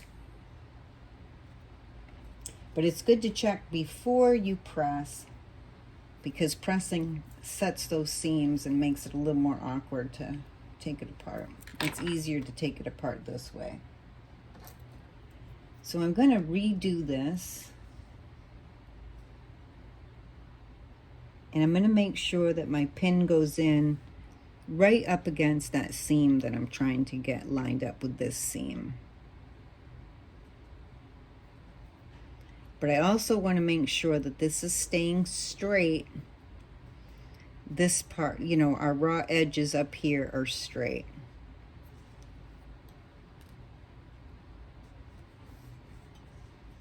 And I'm going to re-clip it in place. Get those little fuzzy pieces out.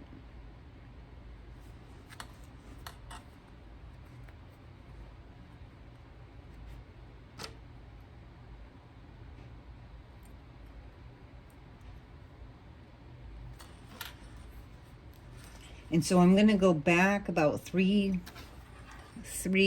stitches back and start there and sew down through, because I didn't take all my seam out because this part was all matched up really well. Whoops. And since I'm starting in the middle, I got to take that leader piece out.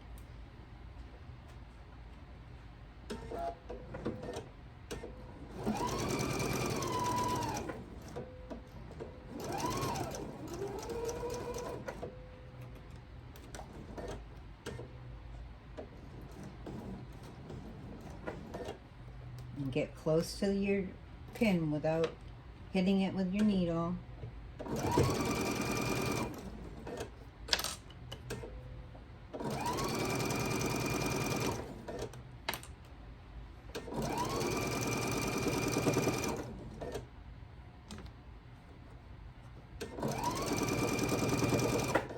And I'll double check it again just to be sure. So once again, I'm going to open this up. And that's lined up quite a lot better than it was. It's just a tad off. I'm going to call it good enough. Once I get this pressed, that's pretty darn matched up. Now I could take it out one more time and get it just a little bit closer, but I'm going to call it good enough. Once I do all my long arming on these little tiny things like that, no one's going to even see it. I'm not an I used to worry about being totally perfect, and over fussing with things. And you surely can if you want. But for the sake of getting through the tutorial, we wanted this, it's just a hair off. Just a hair off. And normally I would fudge with that and get it a lot more perfect.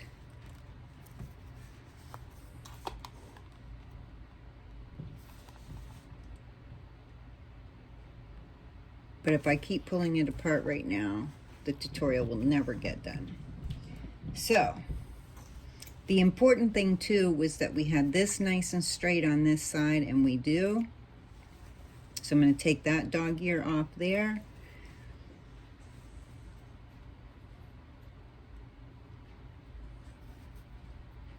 And I'm going to trim this dog ear on this side so that that's nice and straight over there.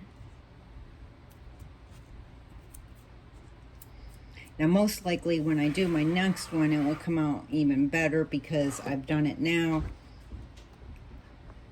And so my next one will come out even better.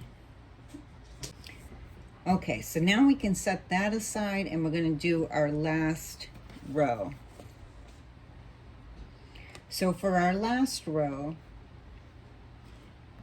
our half square triangle will be going down here.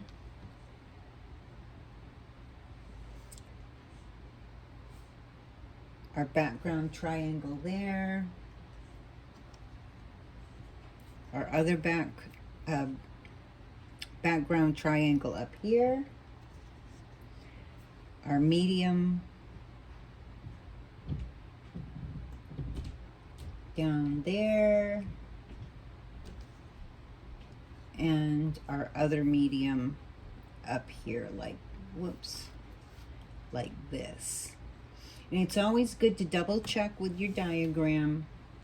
It shows you which way, what direction everything should be going in. So once again, we're going to do the same thing that we did with the upper corner, except it's like backwards. So the other one went one way and this one's going the other way. So they're going to do the same thing. We're going to take our two triangles, our larger ones of our medium and our background, and we're going to line them up.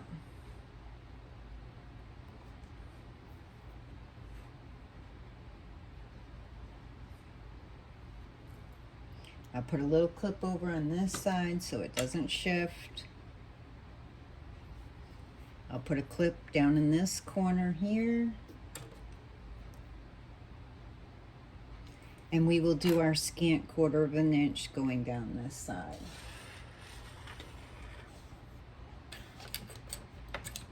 We'll put that ripper out of the way, and hopefully we don't need that again.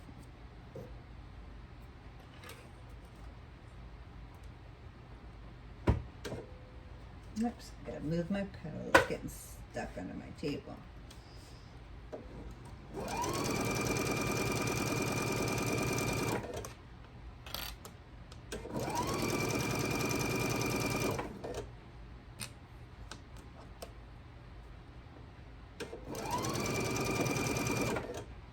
Now normally when I'm doing this, I would have put my top row and my bottom row together at the same time, and I would have done some chain piecing, but I didn't want it to look confusing as I was putting it together with you.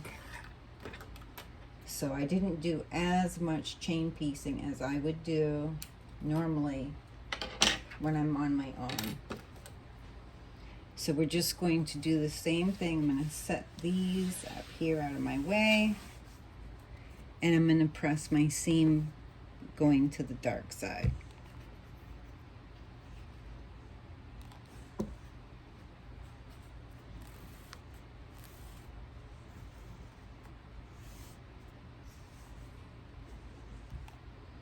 Give it a little press. And my quilter's clapper.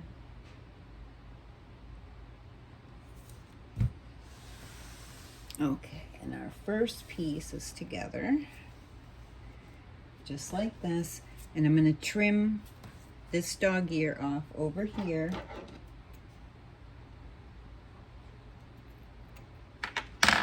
There we go.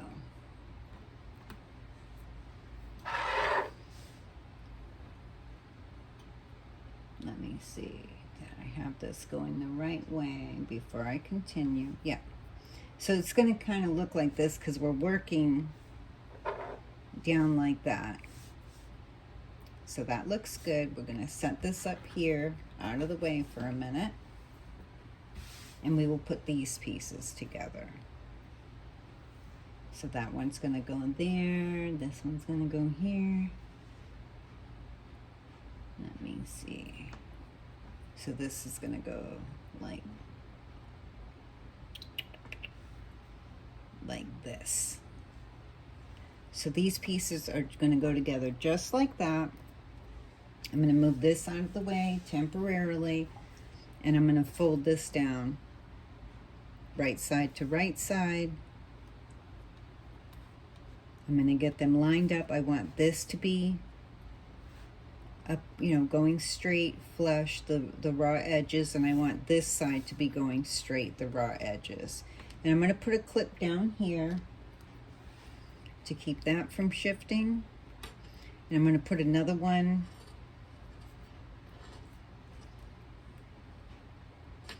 actually, I'm going to put that more down this way so it doesn't shift. And then I'll line up this corner.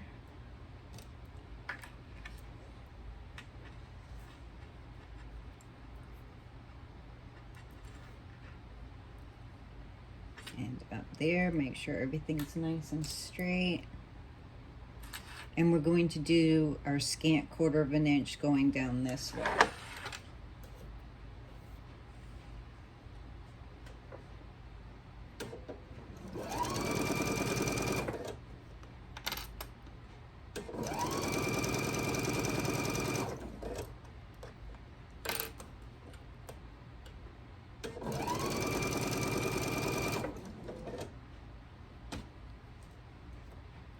We almost have our last row done.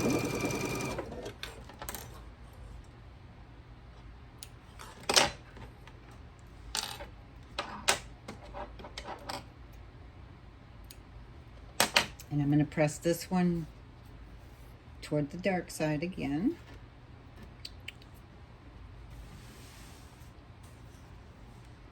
Give it a little press.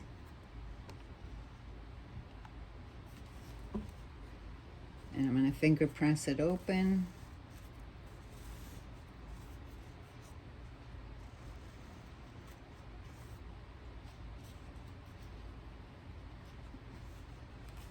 Get that finger press just a little bit better there. So it's nice and straight. And now I can give it its press with the iron and my quilter's clapper. And I can go ahead and trim so that this is nice and straight there. And trim off this dog ear so it's nice and straight here. Those dog ears just get in the way and bunch up and cause problems, so we get rid of them. Okay, so once again, our big triangle's facing up, our little triangle this way. And you're just going to double check that your dark is going down and your medium is going up there. And we're going to fold, well, we'll just fold this way. Like that. And remember, we are going to put these two seams together, make sure that they line up together so we achieve our point. And I totally got that in there crooked. So just realign it again. And I do open it up and double check that I'm right at my seam. And I'm just a little off there, so I'm just gonna scoot that over so it's nicely lined up. And put my pin through. Now remember, it was going like this and we folded this over, so we're going to be doing our scant 1/4 of an inch on this side.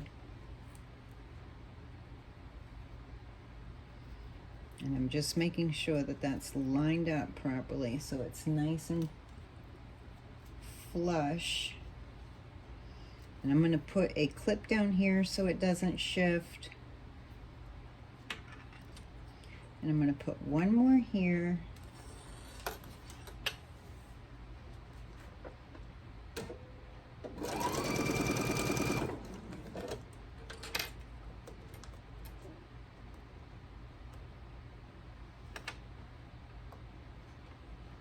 And I'm just double checking to make sure that I have these lined up properly.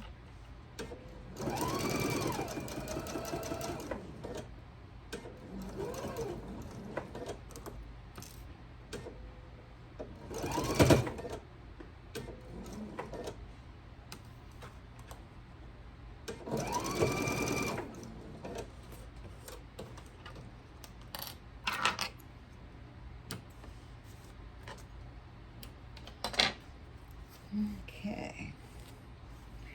And once again, I'm just double checking to make sure that I have a nice point over here.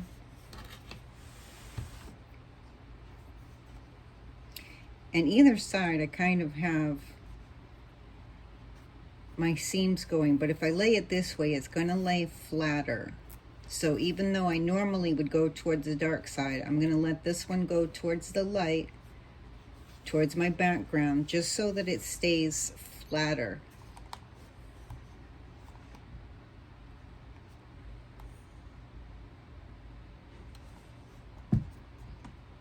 Then I won't end up with too thick of a seam when I go to long arm it. Okay, so now that we have those sewed together, whoops, it goes this way. And this one is going to be going like this. And we will fold it over, right side to right side. I'm going to line up my seams over here in this corner here. so I can get my point over on that side.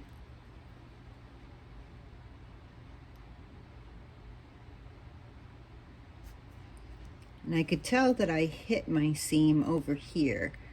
See how I went right too far over, and it's a little too far over on this side. So I'm going to readjust my pin.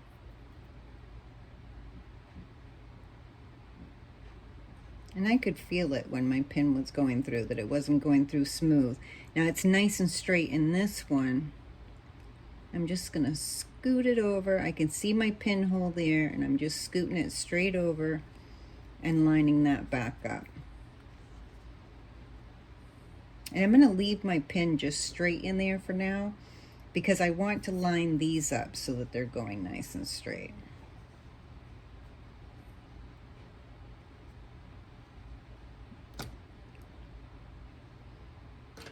Put some clips on there to keep it straight.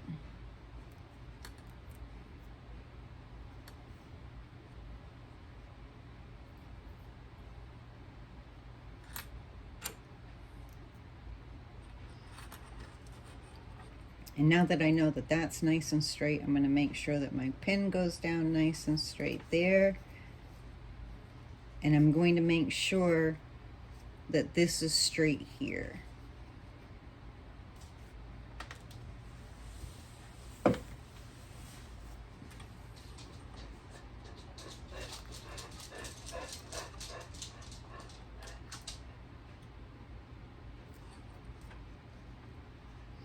I'm going to readjust that corner just a little bit because I can see that this side wasn't going to be straight.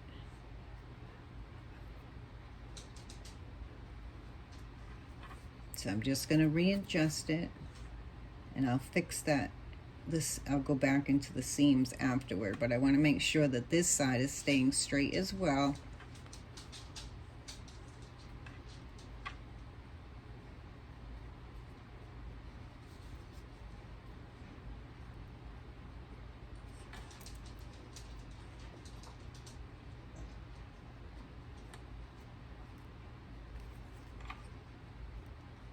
Okay, so now we're doing our scant 1/4 of an inch going down through here.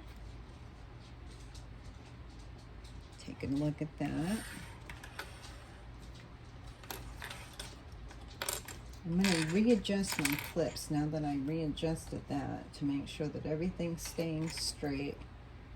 I'd rather re-clip it now to be absolutely sure that I'm keeping it all straight. And then I'll go ahead and do my scant 1/4 of an inch down across.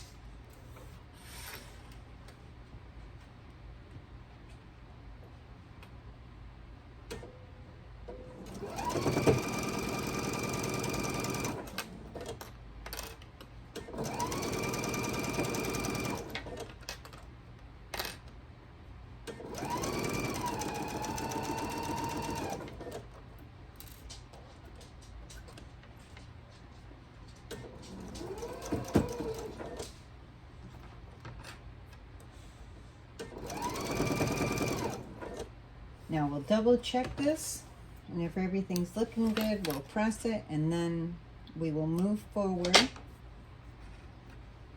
and add this last row. So let's take a look. Now see how this is off right here? It's not straight the way it should be. Now my point almost lined up, but not quite. And this is definitely not straight the way that it should be. So I'm going to take this piece apart. And it's okay that that happened.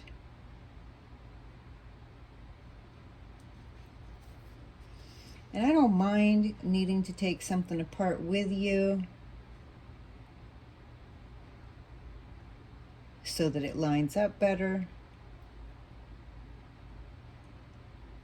because we're all human and not everything goes together perfectly every single time the first time.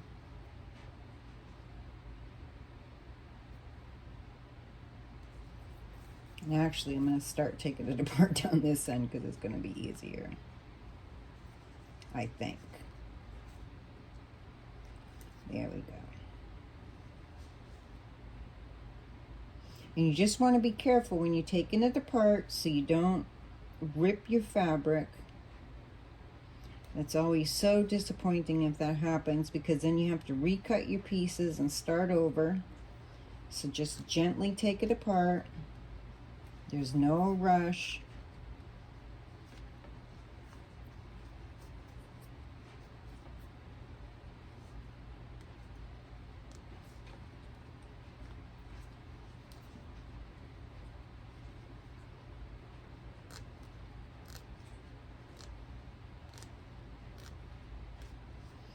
Okay, so now I'm going to double check this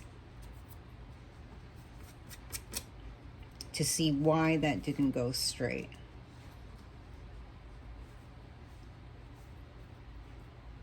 Because I'm looking for, once this is sewn,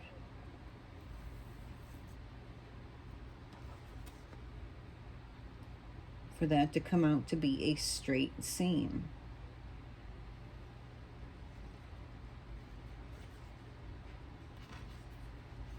So that once that this is folded over, that this seam down here, so that this line down here is going to be nice and straight, and so it's going to be straight over this side as well. So I know that it needs to go down that far. So the first thing that I'm going to do is I'm going to clip it right there. And I'll have a little bit of a dog ear.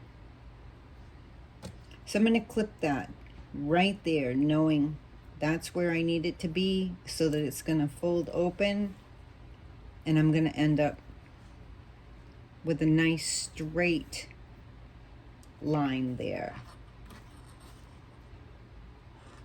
Take out this excess thread from where I took it apart. And I'm going to line up this side down here so it's straight.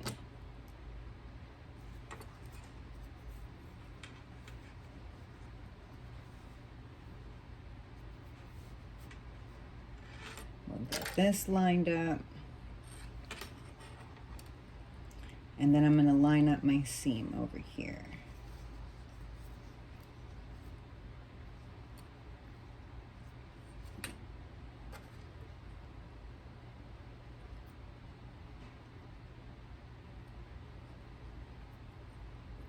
And actually, I'm going to do that thing with a couple of pins to see what's going on down this corner. Oops. Readjust that. I'm going to put a pin in here. And it never hurts to double check and see what's going on, which is what I had done up in that corner before. I'm going to put a couple pins in here and fold it over, because I want to make sure that I'm going to be getting both sides nice and straight. So let's take a look. Once that's folded, am I going to get my nice straight line? And that's what I'm looking to end up with, is for this to stay nice and straight. So I'm double checking to see what's going on over here, and I want to be able to come to a point over this side. So I'm just checking to see where everything needs to be, and I need a pin right here in this corner here. So I'm going to scoot that so it's nice and flat. Put my pin back in there. Put a clip over here.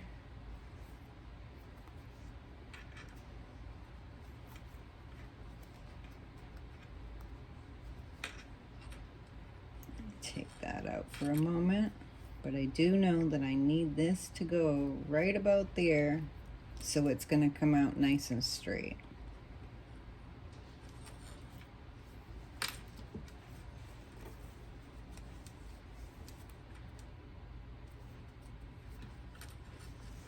Now when I fold this open, and I know I'm fidgeting with this, so don't let that make you nervous. I'm just double checking everything to make sure of how I'm lining it up. Now I can put my clip on there.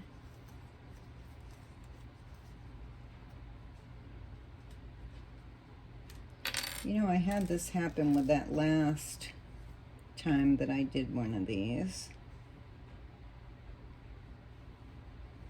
Oops, that's in my way. And I'm just wanting to be absolutely sure of how I'm lining it up. There we go. Okay.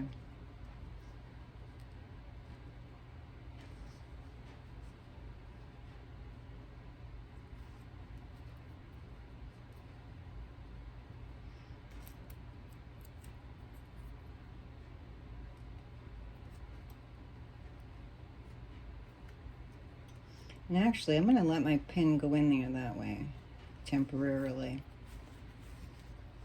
Fold it open. I know that I'm going to get that going there. Get this lined up.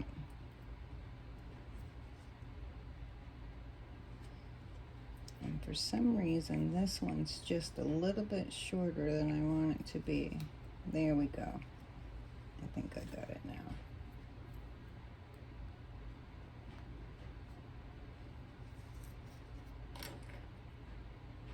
Okay.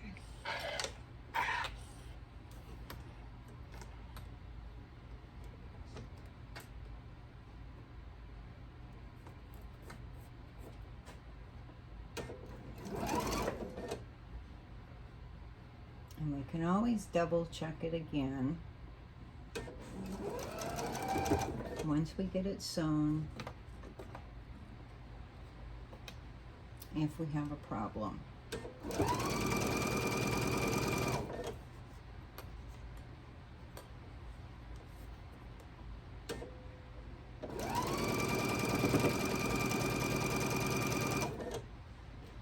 And we will see in just a moment if Terry did it right.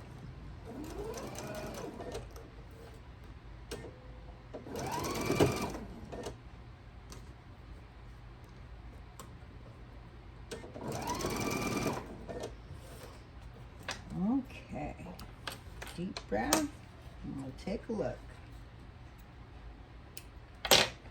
And that's why I don't cut my dog ears until I've checked.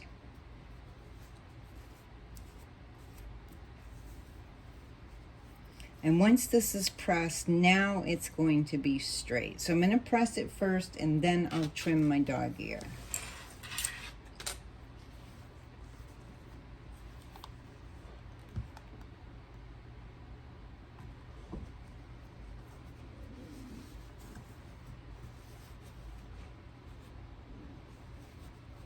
Oops. There we go.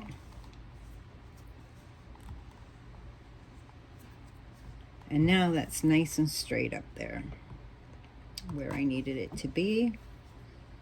And I can trim my dog ear up here so that it's nice and straight. You see, now that I fixed it, this is nice and straight. It's not up higher on one side than the other. And that's what I needed. So now we will add this corner. Whoops, once again, hit my camera. Sorry about that. I'm just full of accidents tonight. So now we will put this up here together with this down here.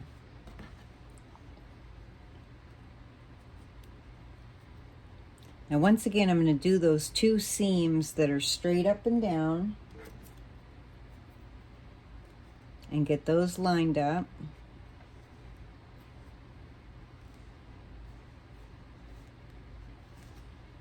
And I will put my clips on over here to keep this straight so I'm not misaligning it.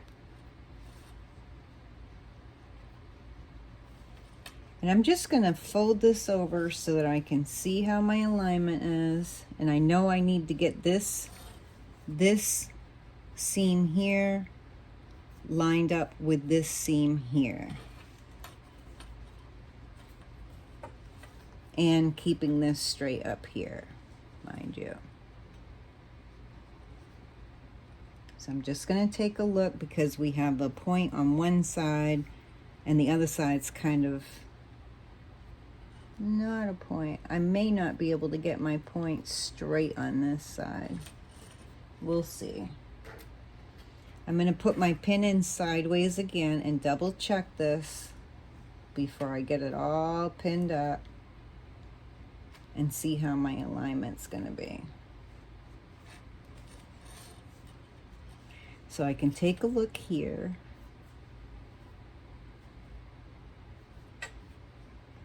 Trying to get this lined up so that this seam is nice and straight.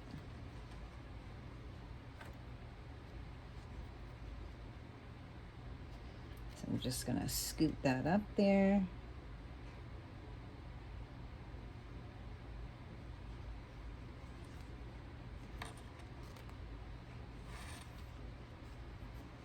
Then I'll get some clips over here.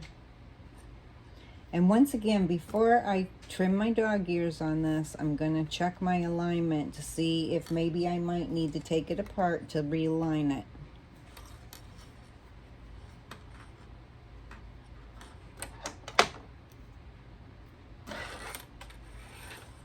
Okay, so again, we're going to do our scant 1/4 inch straight across.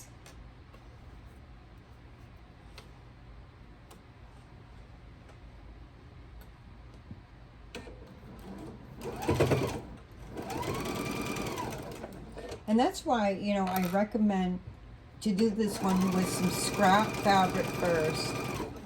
Get used to how it goes together.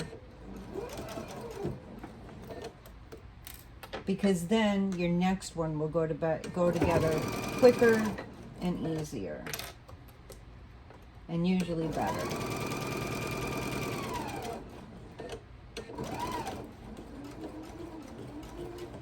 And I keep my tester, my sample blocks that I make with scraps, and then I use them in other projects. And I'll be futuristically here, I'm getting tongue-tied. I will be showing some tutorials on how I use some of my sample blocks for other things.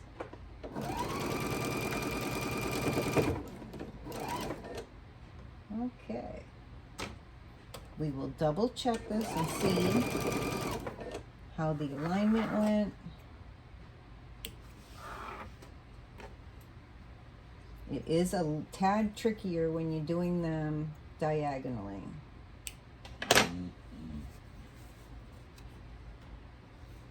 And see, my thing is like way off on this side. It did not, my seam is off, and I probably slipped. That's what happened. I got to go back over this. Because when you're going through your seam, oh, it looks straight. Let me see. Let me see what I did.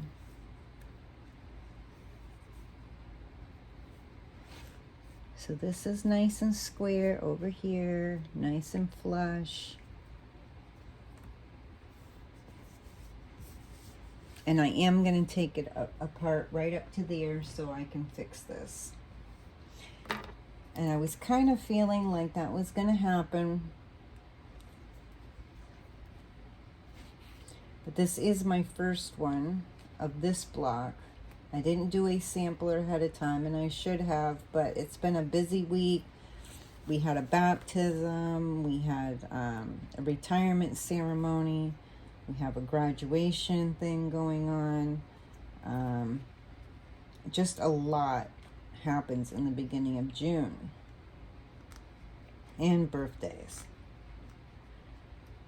So it's been a busy week, and I didn't have a chance to do a sampler block so I could test this ahead of time. So I'm really literally rather,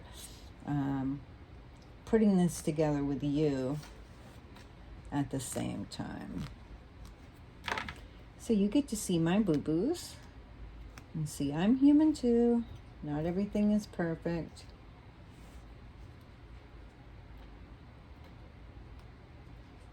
And if this doesn't come out to my satisfaction, I will redo it. But this shows you all the ways of how it should be going together. So I'm wanting those to go up against each other.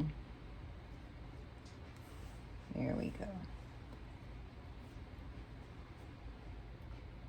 So I'm going to put my pin in there.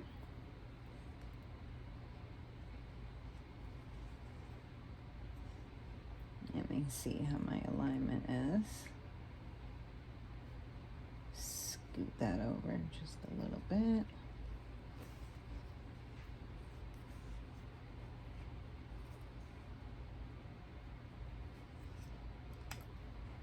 Get my clips in.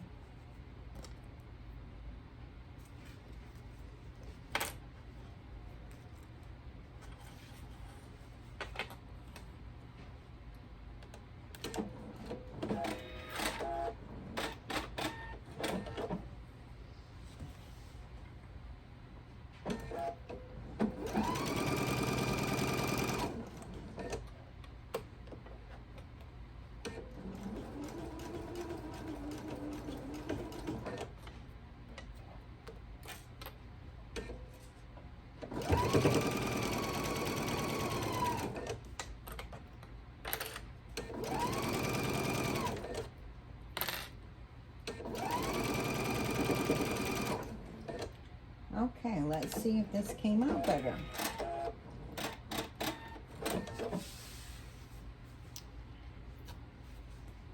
It's just about there. It's a tiny bit off.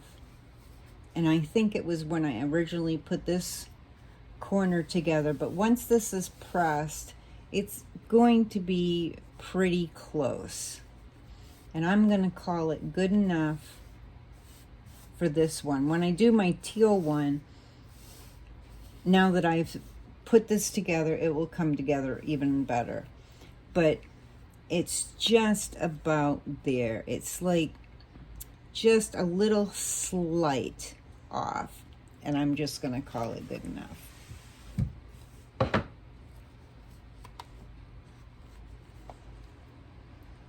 And I know that there are professionals out there doing these tutorials that are like 100% perfect. And I probably will readjust this in the morning. It's been a busy day. I was on the road a lot today. And I couldn't get this done ahead of time, so I'm doing it tonight. And once I press that and I'll leave my quilter's clapper on here overnight so that this lays flatter. And it'll be pretty darn close. What it is my triangle point didn't quite come exactly the way that I wanted it to.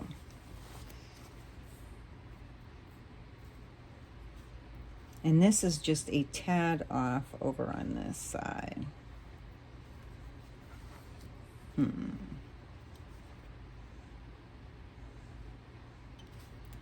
There we go. And it's really how I pressed it. So I'm going to fix that.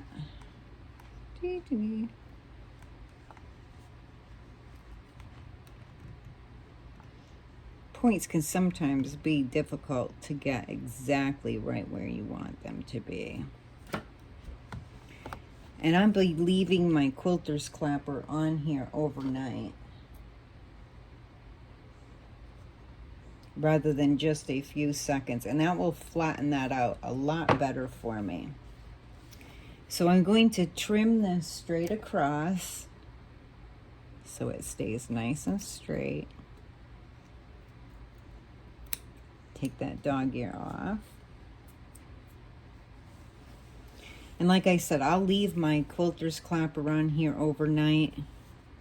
I would have preferred my point to come out more like that one where it's more pointy. But once I've long armed this, no one's going to see that. And anything, if you're standing back 4 or 5 feet and you look at it and you don't see it, it didn't happen. Just saying. When you're up close, you're going to see things that happened a lot more. Okay, I'm going to turn this iron off because I'm going to be done after I show you this next part for today. So now, this would be our block. I've got to flatten it more with my quilter's clappers. I'll press it more, get it more lined up, so everything's nice and flat. And then I will add my sashing. And luckily, I now have 3 quilter's clappers, so I can put them into different areas and leave them overnight, and then this will flatten out and look a lot better. So let me look at my original thing so I can see how my, oh, I got it upside down. It never helps. Okay, so this one will be going up in the corner. As I've said before, I already pre-sewed my sashings together, so my 3 strips that need to go to the side will go over here. This one will go down here, and of course right now we don't have all of our seams in, so this looks like it doesn't fit, but it will once these 2 are sewn together. This will fit nicely there. And then this piece will go down here. Okay, so that's block 10 for this week.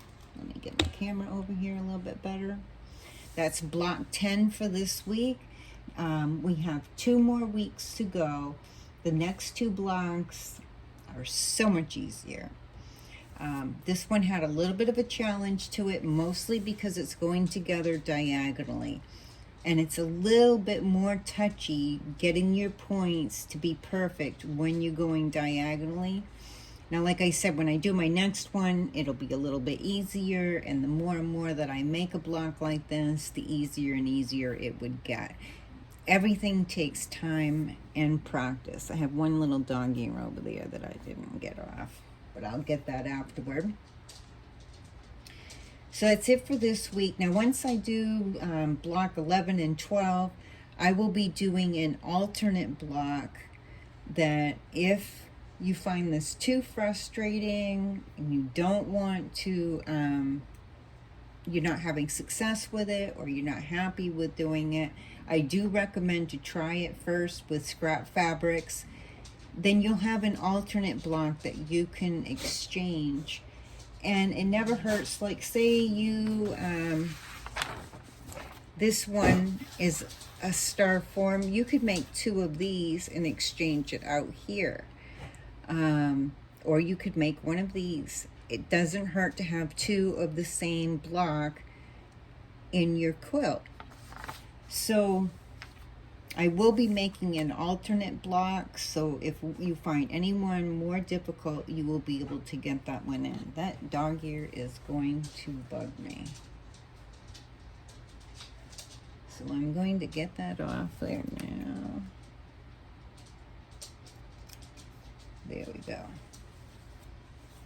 Better. It was just going to drive me nuts being there. Okay. So once these are all put together, I'm going to flatten this out tonight, take a look at it. I'll be a lot happier with it once it's all flattened out. I'll add my sashing in the morning, and then I will, like I said, I will be doing a tutorial on mixing these up. So if you'd like to have some of these up in here and mix them all up, I'll show you how you can play with them and do that. So that's what's upcoming. And if you have any questions, please leave me a message. If you don't already belong to our Seaside Quilting group on Facebook, please come and join us. You'll be able to download the cutting directions, and which I think makes it easier to have those. If you have any questions, you can post them in the group or post them under the video on YouTube, and I will do my best to answer them as quickly as possible for you.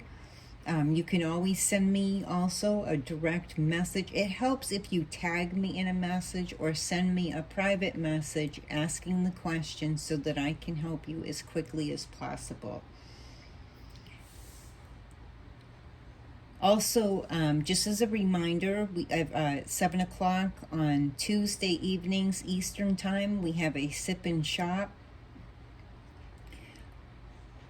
where we show fabrics and notions and so forth. On Thursdays, sometime in the afternoon, we don't have that one at any exact time, but usually on a Thursday we'll have a pop-up live where we do a smaller amount of fabrics and notions. And then on Sundays, we have now been doing ends and bolts and special sales in our private group, Seaside Quilting. So come on over, join us. We'll be happy to have you be part of our quilting family. So until next time, I wish you happy sewing.